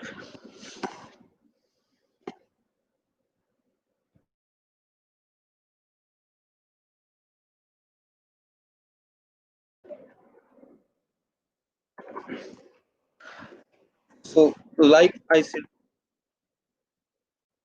am I audible?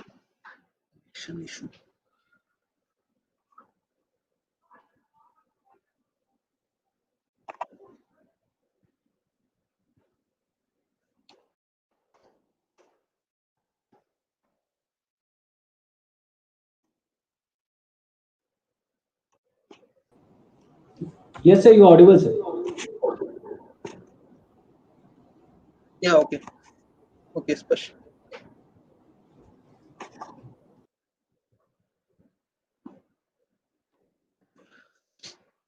So, cloud and IoT. So, I said you that these two things are very interconnected to each other. Now, in this digital world, we both need this, and any organization need this very desperately because all things can be done very easily on just a simple mouse clicks and some configuration.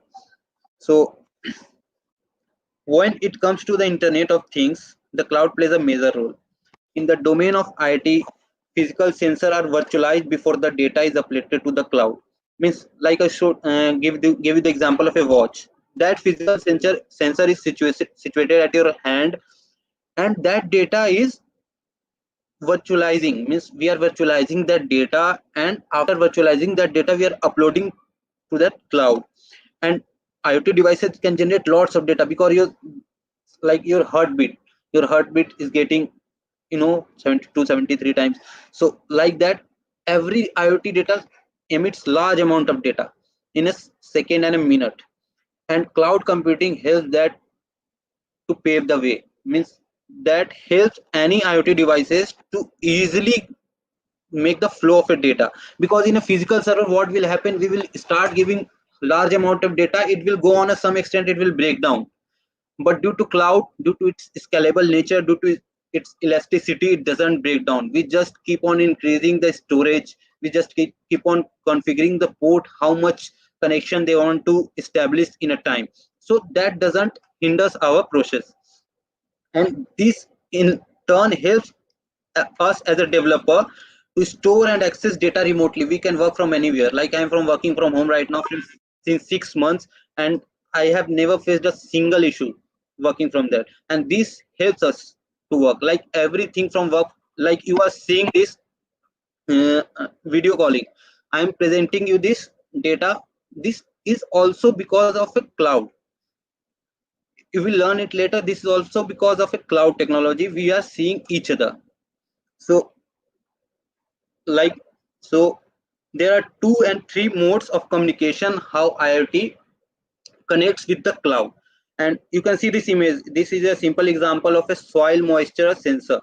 This sensor will look like this. What we will do, we will just connect it to the nodes of the WAN where we want to configure the IP, and after reading from these sensors, that WAN network will transfer the data to the screen or to the application where I want to show this soil is good for this tree, this soil has that type, that percentage of moisture, that percentage of minerals are present in this soil.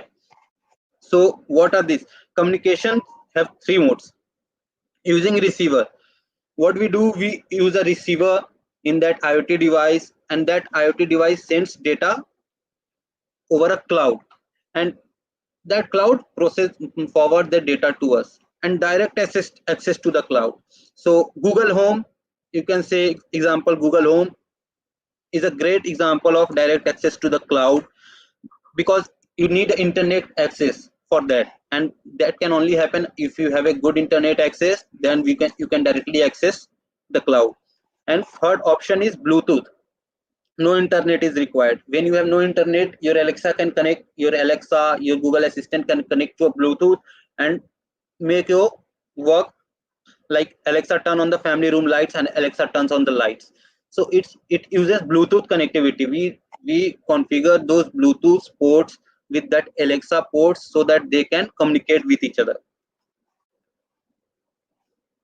And what are the challenges that we face in this thing? So there are many challenges. One of the is handling a large amount of data. I told you that large amount of data is always a challenge. Either it is a cloud, either it is a physical server. So when suddenly what happens, I am getting 15,000 of data in one day, and suddenly what happens, I started getting a 1 lakh of data in one day. That time system starts get crashing. So that should be configured very easily. So like we don't know how IoT device will start working, because there are devices. Sometimes some devices can work good, sometimes some devices can work wrongly also. So these are the challenges in handling a large amount of data. Network and communication protocols. One of the important thing that cloud and IoT can work only in network, in a good network, and you require the internet to connect to the cloud with IoT devices. Like machine to machine communication is happening. Like I am working in a project where we are working on a containers of the ship, and in those containers of the ships there are large amount of sensors fitted. In those containers, those sensors tells us about the moisture, oxygen level of the container, how the freezing point of the container. But sometimes what happens, that connectivity goes off, because in the ocean we, and that connectivity is very costly. That internet is very costly for the any shipping container operating in the ocean. So what happens, sometimes it's get hindered because it's a communication, and managing this kind of variation could be tough, since a majority of application areas do not involve mobility. Mobility means there are many things, that there are many areas where mobility means internet connections has not reached. So it's very tough to manage those things. And sensor networks have amplified the benefits of IoT. These networks have allowed users to measure, infer, and understand delicate indicators from the environment. But timely processing of a large amount of this sensor data has been a major challenge. Like I told you, for that sensor data, we're gonna access the internet, and that internet and connect to the cloud, and after that we're gonna receive those data. But sometimes what happens, that sensor data doesn't give a correct information. That device gonna have some malfunction, and then we need some physical intervention to check that this sensor network is working properly. So these are the challenges of the uh, IoT and cloud. So thank you, because we had a less time. And any question related to anything you want to ask, you can ask. Hi, Spash. Hi, sir. Yes. Sorry, it was quite fast. I have some. So we had a really great session, sir, with you. So we were Yeah, very thank you. delighted. So there are a few questions. So I will Yeah. put them up. See, virtual machines you can You're use not in there. audible, sir. Which language are used to program IoT virtual machines? You're not So audible. I am not audible No, sir. We're not able to hear you. because it's working. Am I audible now? Yes, sir, you're audible, sir. So which language are used to program IoT virtual machines? So basically there is nothing like IoT virtual machines. It's just a virtual machines. IoT is what? It's a thing that you're connecting to a internet. So basically you can say that because virtual machines are not physicals, and in IoT we use physical things to connect to the internet. So it's a virtual machine that we use to create for the any application or database. You can deploy your IoT application, like you can deploy the Fitbit band. I told you about the Fitbit band. You can Yes, sir. deploy for the data of that Fitbit band on virtual machines. You can use the storage account for that IoT device, but you can't deploy IoT on a virtual machine, because IoT is a physical thing and virtual machine is not a physical thing. It's a virtual thing. Okay, so there is no language involved in this. We just create a virtual machines, and there are many operating system things that can be used for that.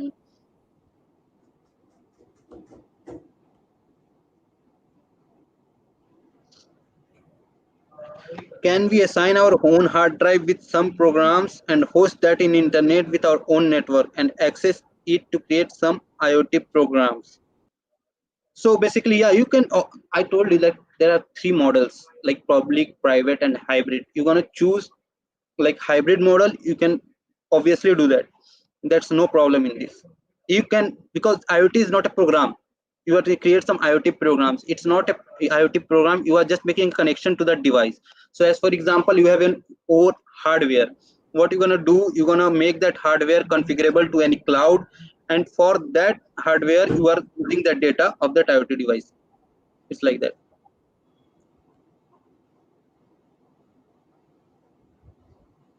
Can we get access to some free domains for IoT? There is nothing in IoT programming, because first we need to clear that IoT is not a programming language. It's a domain. So for a domain, what you want to ask me, like some free domains, what domains you want to ask me? Because IoT is itself a domain. If you want to ask me like a domain, like domain name, it's your choice. You can use your, if you have anything you want to make, you can use any domain. So that's all with the questions, sir. Yeah. Yeah, thank you, Thank you so Spash. much. That's very helpful. If you have any question, guys, I am available on LinkedIn, or I will share my deck. I have my mobile number and email ID. You can message me there also. If you have any confusion, I will help you out if I can. Thank you all. Sir, here's one more question for you, sir. Last question. Yeah, you can ask. So is it only the port forwarding method to connect LAN with WAN? LAN with WAN. So is it port forwarding? Because I need to check that, because LAN with WAN, because if you want to connect a WAN, you just need to configure those ports. Okay, so I don't know why it's LAN is coming, because I have no idea about that. I will see that. I will answer that question. The name is Chetan Soni. I will forward it to the Sparsh and you will get your answer. Okay. Yes. Thank you so much for your session. We would like to present you with a memento, sir, virtual memento. No, not any memento. It's our task. Okay. It's that's very Yeah, modest of thank you, you sir. so much. It's very good. I think people from it's like Bihu Chhattisgarh dance. I think in memento. Yeah, yes, right. That's it, Chhattisgarh answer. Yeah, that's great. Thank you for this question. Thank you so much, sir. Yeah, thank you.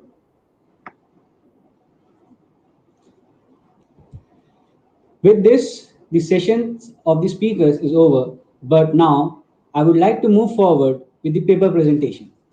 First up, we have Dr. Mangal Singh sir from Nirma University, Ahmedabad. Sir, you may continue with your presentation. Thank you, Sparsh. Am I audible now? Yes, sir, you're audible, sir. Okay.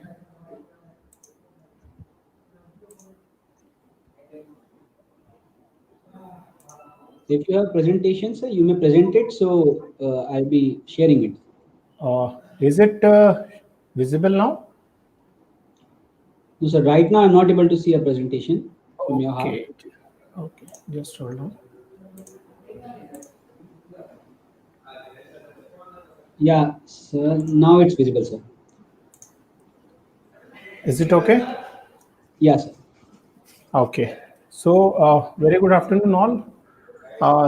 Myself, Mangal Singh from Department of Electronics and Telecommunication Engineering, Nirma University, Ahmedabad, and with my students, Shruti Goyal, I'm here to present my paper on the deployment of 5G-enabled IoT framework for flood disaster monitoring using blockchain technology, right? So, as far as the IoT and the flood disaster monitoring is concerned, you can see here we are adding two more things. Number one is 5G networks, and number two is blockchain technology, right? So the overview of my presentation, it will start with the motivation first, and after that we'll discuss about some related work in this area, what was happened earlier. Then whatever model we are working on, that we'll propose, we'll tell you about the detailed description of the proposed model, and then we'll discuss about some issues and challenges still we are facing for these particular flood disaster monitoring system, and what are the references, some of the references we have taken for our work, that we'll tell you, right? So the motivation which we had taken, that is from the news only. As you can see from these slides, that these are some of the leading newspapers, and these are the news, you can see just in the month of August or September. So the flood like situation in our Chhattisgarh is very disastrous. In particularly in the rainy season, we are facing so many issues. As you can see, the Hindu is saying flood like situation in 4 Chhattisgarh districts, thousands are shifted. Then in again heavy rain are likely to be occurred, and then the CPRF team is shifting so many people from one place to another in some places of Chhattisgarh. So we have taken that particular motivation, and that is in line with the theme of the conference, which is being organized by the BIT though. So in that motivation, we thought about how we can integrate this flood monitoring system with the latest technology or the future technology, that is the 5G, and with the IoT, right? So that's what the overall thought or motivation of working on this particular paper or project. And the traditional work, the related work which we had studied through the various literature. So we found various traditional methods are already available in the literature, which talks about the integration of various sensors with the cloud, and the person who is able to see that particular flood situation through, at the some other end, through that cloud platform, right? So that was the traditional paper already available, and so many papers are already available in the literature. Then some people presented some image processing and computer vision technology, so that they can take the video or image of that particular place, and it can be available some at the some other end, so that the disaster monitoring team can follow up and do something. Then in this, AI and ML are the very latest technology, and people are working on that from last 4 5 years. So people have applied some machine learning approach, so that the faster data transmission, the clear image will be visible at the destination end.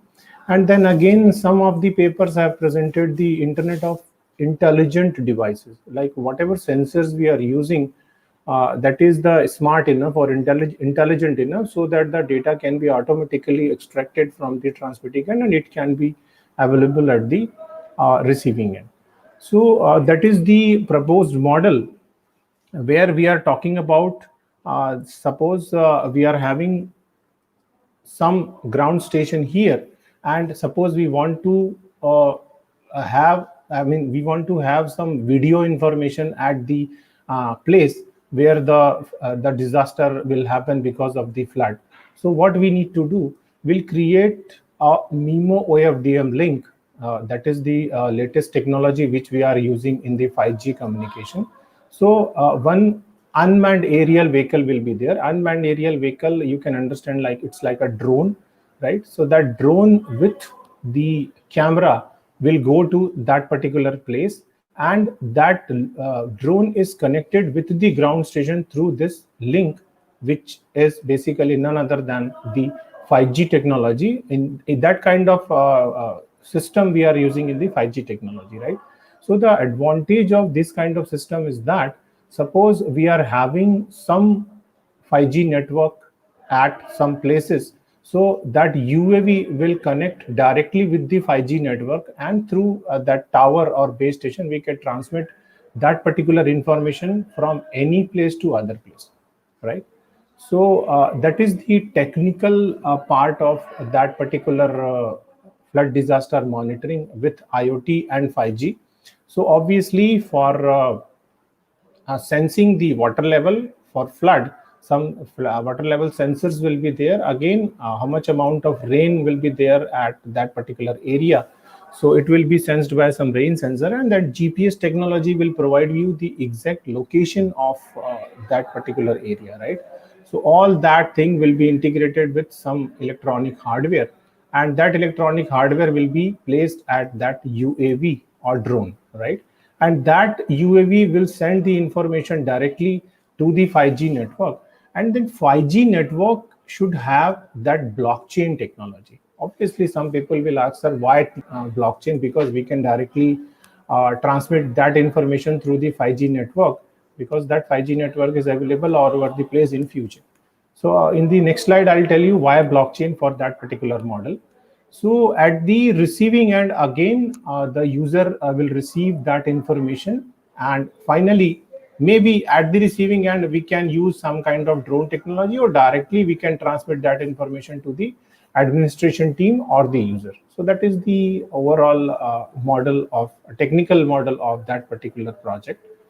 And then the next question is, why blockchain? So ultimately, if you are putting the blockchain technology, or if you are having some idea of blockchain, so blockchain is basically used for providing the security, right? The overall goal is to provide security so that data cannot be tampered between the transmitter and the receiver, because that between the transmitter and the receiver, open atmosphere is there, open channel is there. So that's why the blockchain is having four different components, that is the consensus, ledger, cryptography, and smart contract.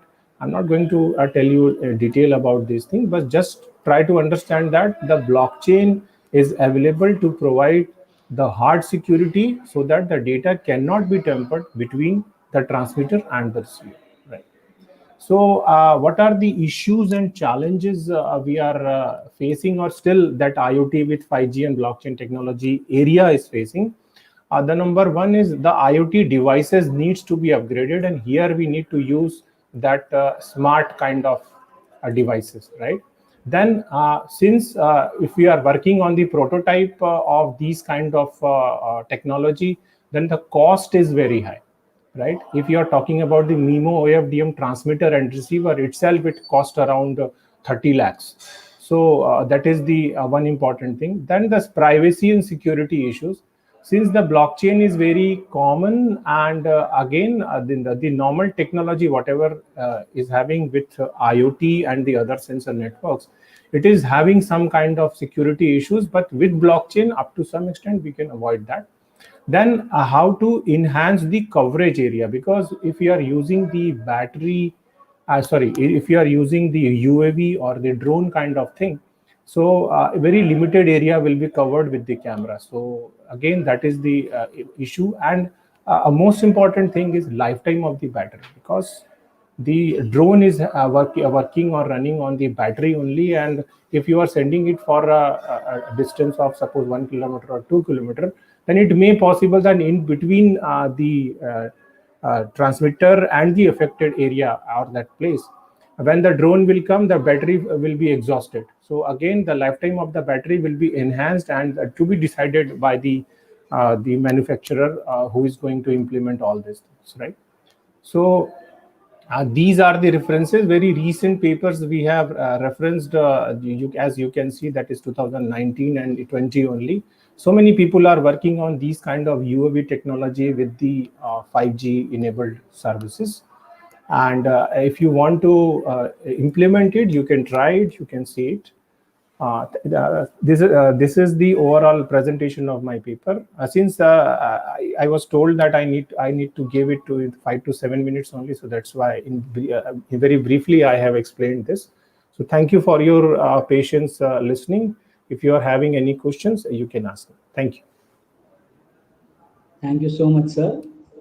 Sir, our Dean Academics and Head of Training and Placement Cell, Manisha ma'am, would like to interact with you, sir. Yeah. Hello. Hello, Mangal sir. How are you? Yes, ma'am, I'm good. Good to see you here. Okay. Yeah, good to see you. I'm so proud of you, Mangal sir. And you speak so well. You are a good orator. You are a good technocrat. A great researcher. So it's so nice. मुझे वो पुरानी यादें वापस आ रही हैं Ma'am, basically. I'm able at to this recall those. at this point of time, just I would like to share one moment to all the audience who are present here. Then, Okay. when I joined, this profession in the year of 2001, and I met Professor Manisha Sharma. I hope in the year of 2002 or three, when I was only graduate. Then I was discussing about ma'am क्या करना चाहिए इस field में, because recession and all. Ma'am was told, see sir, just do one thing, upgrade your knowledge, upgrade your qualifications, and उसके बाद आप देखिए sky will be the limit. I don't know you remember this thing or not. But in Yeah, the yeah. year of I do remember. 2000, yes, and after that I went to Jadavpur for PG, and then NIT Rourkela for PhD and all. And that's Yeah. all the motivation I received from you. That's all because of that only. So thank you so much, ma'am. No, no. It's wonderful to see you virtually. I would love to see you personally as well.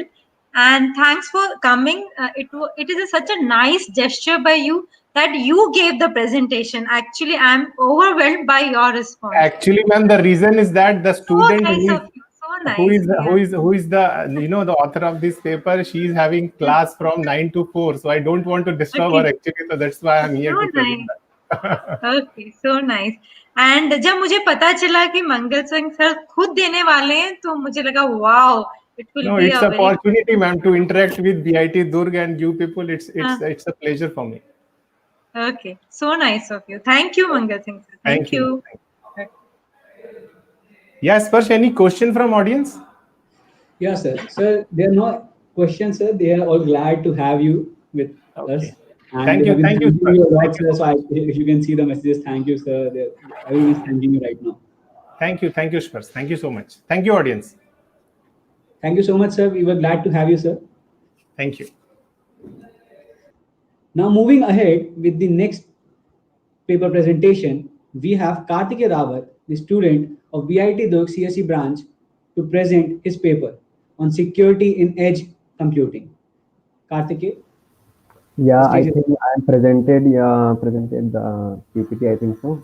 You can Oh, yeah, see. I like it. Great. And I think this is a lunch time, so I will didn't take much time. Okay. So yep, let's get started. So security in edge computing. Okay. So there are many security concern on IoT and edge computing during the like in the smart city that we are applying. So let's get more on the intro part. Okay. So as we see, like with the recent development in microcontroller technology, many IoT applications have been developed and deployed in recent years, and they in turn make our life more more convenient than before. But however, there also some jeopardize the traditional physical system with you can say cyber threats or like a hacking part. And due to the machine learning, artificial intelligence also, there are some factors coming into it, that is DOS, that is distributed denial of services attack, that is by the ethical hacking point you can say. And there are many servers managed by the dives and the other at the hackers community. So some research efforts have been made in a designing, you can say, a novel based IoT security solution. These efforts include the you can say edge based security architecture, design, firewall, institution detection systems, authentication, authorization protocols, and privacy mechanisms. So yeah, move on to next. How strong network is formed.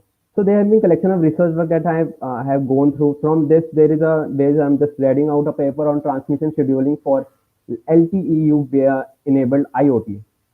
So as you're saying, what is it is?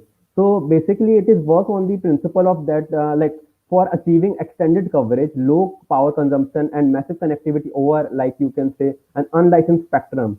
NB-IoT, a cellular industrial IoT system over an unlicensed spectrum. You can say it's proposed by expanding the NB-IoT technology in sub 1 gigahertz. So in order to basically, in layman terms, you can say we are basically increasing the area of the network that we are providing. So this concept has came to edge-centric IoT architecture. So basically, it is content for more major parts, that cloud, IoT edge, end devices, the edges, and the users basically. Okay, so yeah, move to the next one. So firewall at the edge layer. So most IoT devices are constant with the firewalls because the security is a concern at the data sharing point, which is highly important at the point of this time. So we can say like IoT end devices or handle them at the edge layer on the behalf of any IoT devices interacting with IoT end devices, because the end because edge computing basically I am just communicating with the end devices that is connected to the user and the server.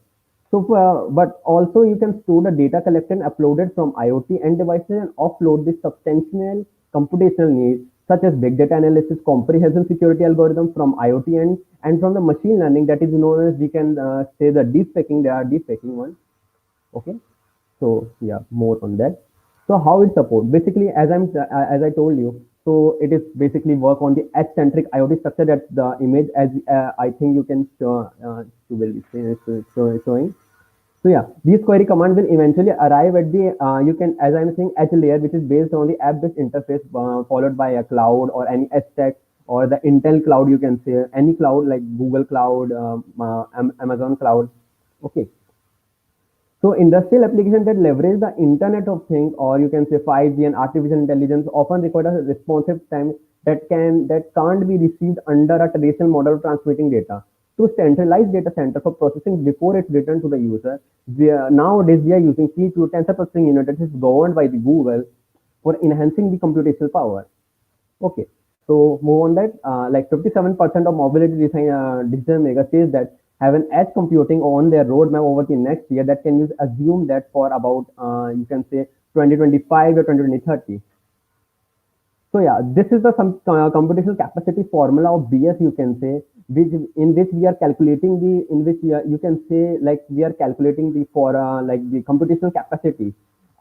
Basically, the computational capacity of device K is represented by CK, and while the computational capacity of BS and something like you can say on performing after completion of previous task. In practical scenario, an urgent task with high priority can prevent to the unserved low priority task, which changes the original serving order. However, such special cases does not affect the system modeling.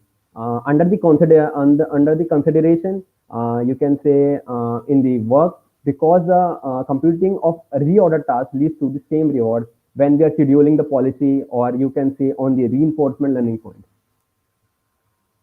So yeah, how edge computing amplifies the security. This is the most important thing that we are worried about, you can say. So the edge provides a new venue to design and develop, you can say, deploy the novel and comprehensive security solution for IoT application.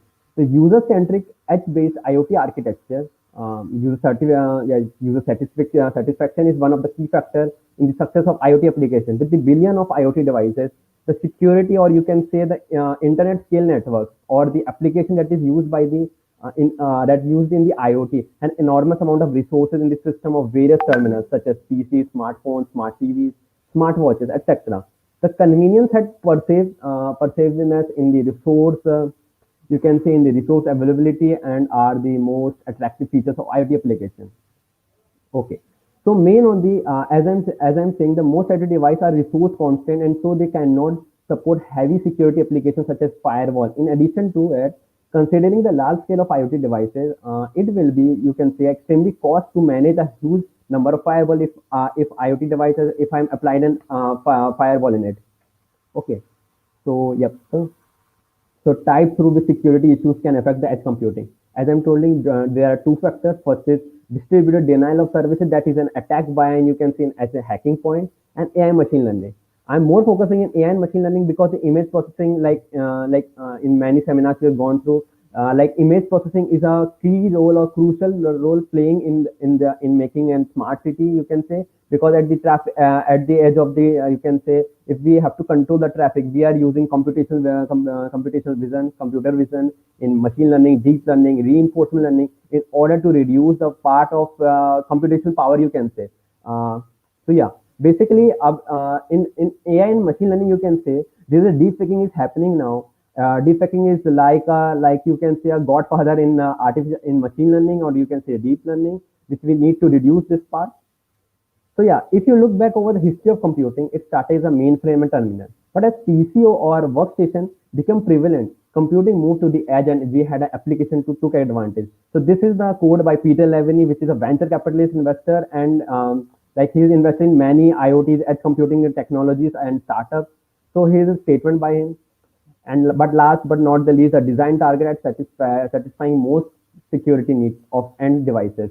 We are basically offloading the security protection from end to end and end to end, or you can say edge layers, placing the security mechanism at trusted edge layers in order to increase the security and enhancing the security point at our, as you say, Naya Raipur, the smart city in here.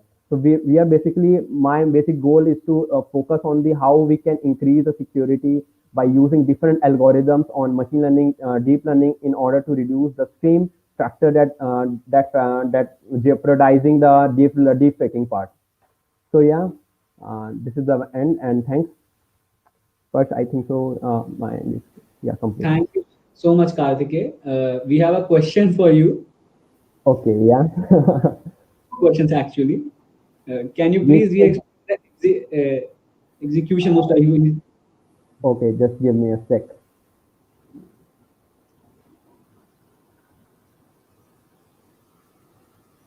So basically, I think this image is visible. So basically, I'm working, you can say, two things. First of all, the algorithm, the machine learning and deep learning algorithm that I'm applying in the firewall part, and how the, like there, as I'm like, 1 minute. I think no. So as I'm saying, we are like I am focusing on two factors. Like first is distributed denial of services, that is attacked by the hackers, you can say, on the model, and AI machine learning. So as you know, deepfaking is more concern on this.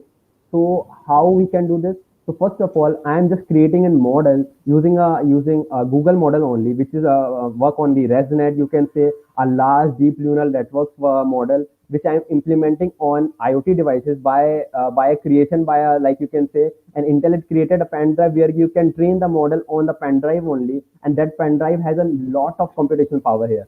So I'm using that part, and from that we are using 5G and IoT devices in order to enhance the security point. No one able to hack, or no one able to change the model on the point of the streaming point, you can say, on live point, you can say. So yeah, this is the main focus what I am saying. Okay, Karthike, we have a Any question with questions or, this yeah, person. Okay, this is the question for you. how will the IoT will get updates on its driver or system? So its point of the computational point, you can say that as I said, the tensor processing unit that is created by Google, a big architecture in order to increase the computation capacity. So you can refer that, or I can give you like you can go to the YouTube and search CPU on by Siraj Raval. He has given a great content on that. So I can refer you that part also, because CPU is kind of a tensor processing point and the space orient, you can say, in the applied physics, you can say. Yeah. Thank you so So much, Karthik, for your very I nice appreciate the presentation. TPO team for organizing this wonderful conference for us. So yeah, That's very nice of you. Moving ahead with the program, I would like to invite Kshitija Agrawal, the program coordinator, to propose the vote of thanks. And also, I would like all of you to fill up the form that will be circulated right now in the chat box for your attendance and for the feedback. Kshitija Agrawal, please join.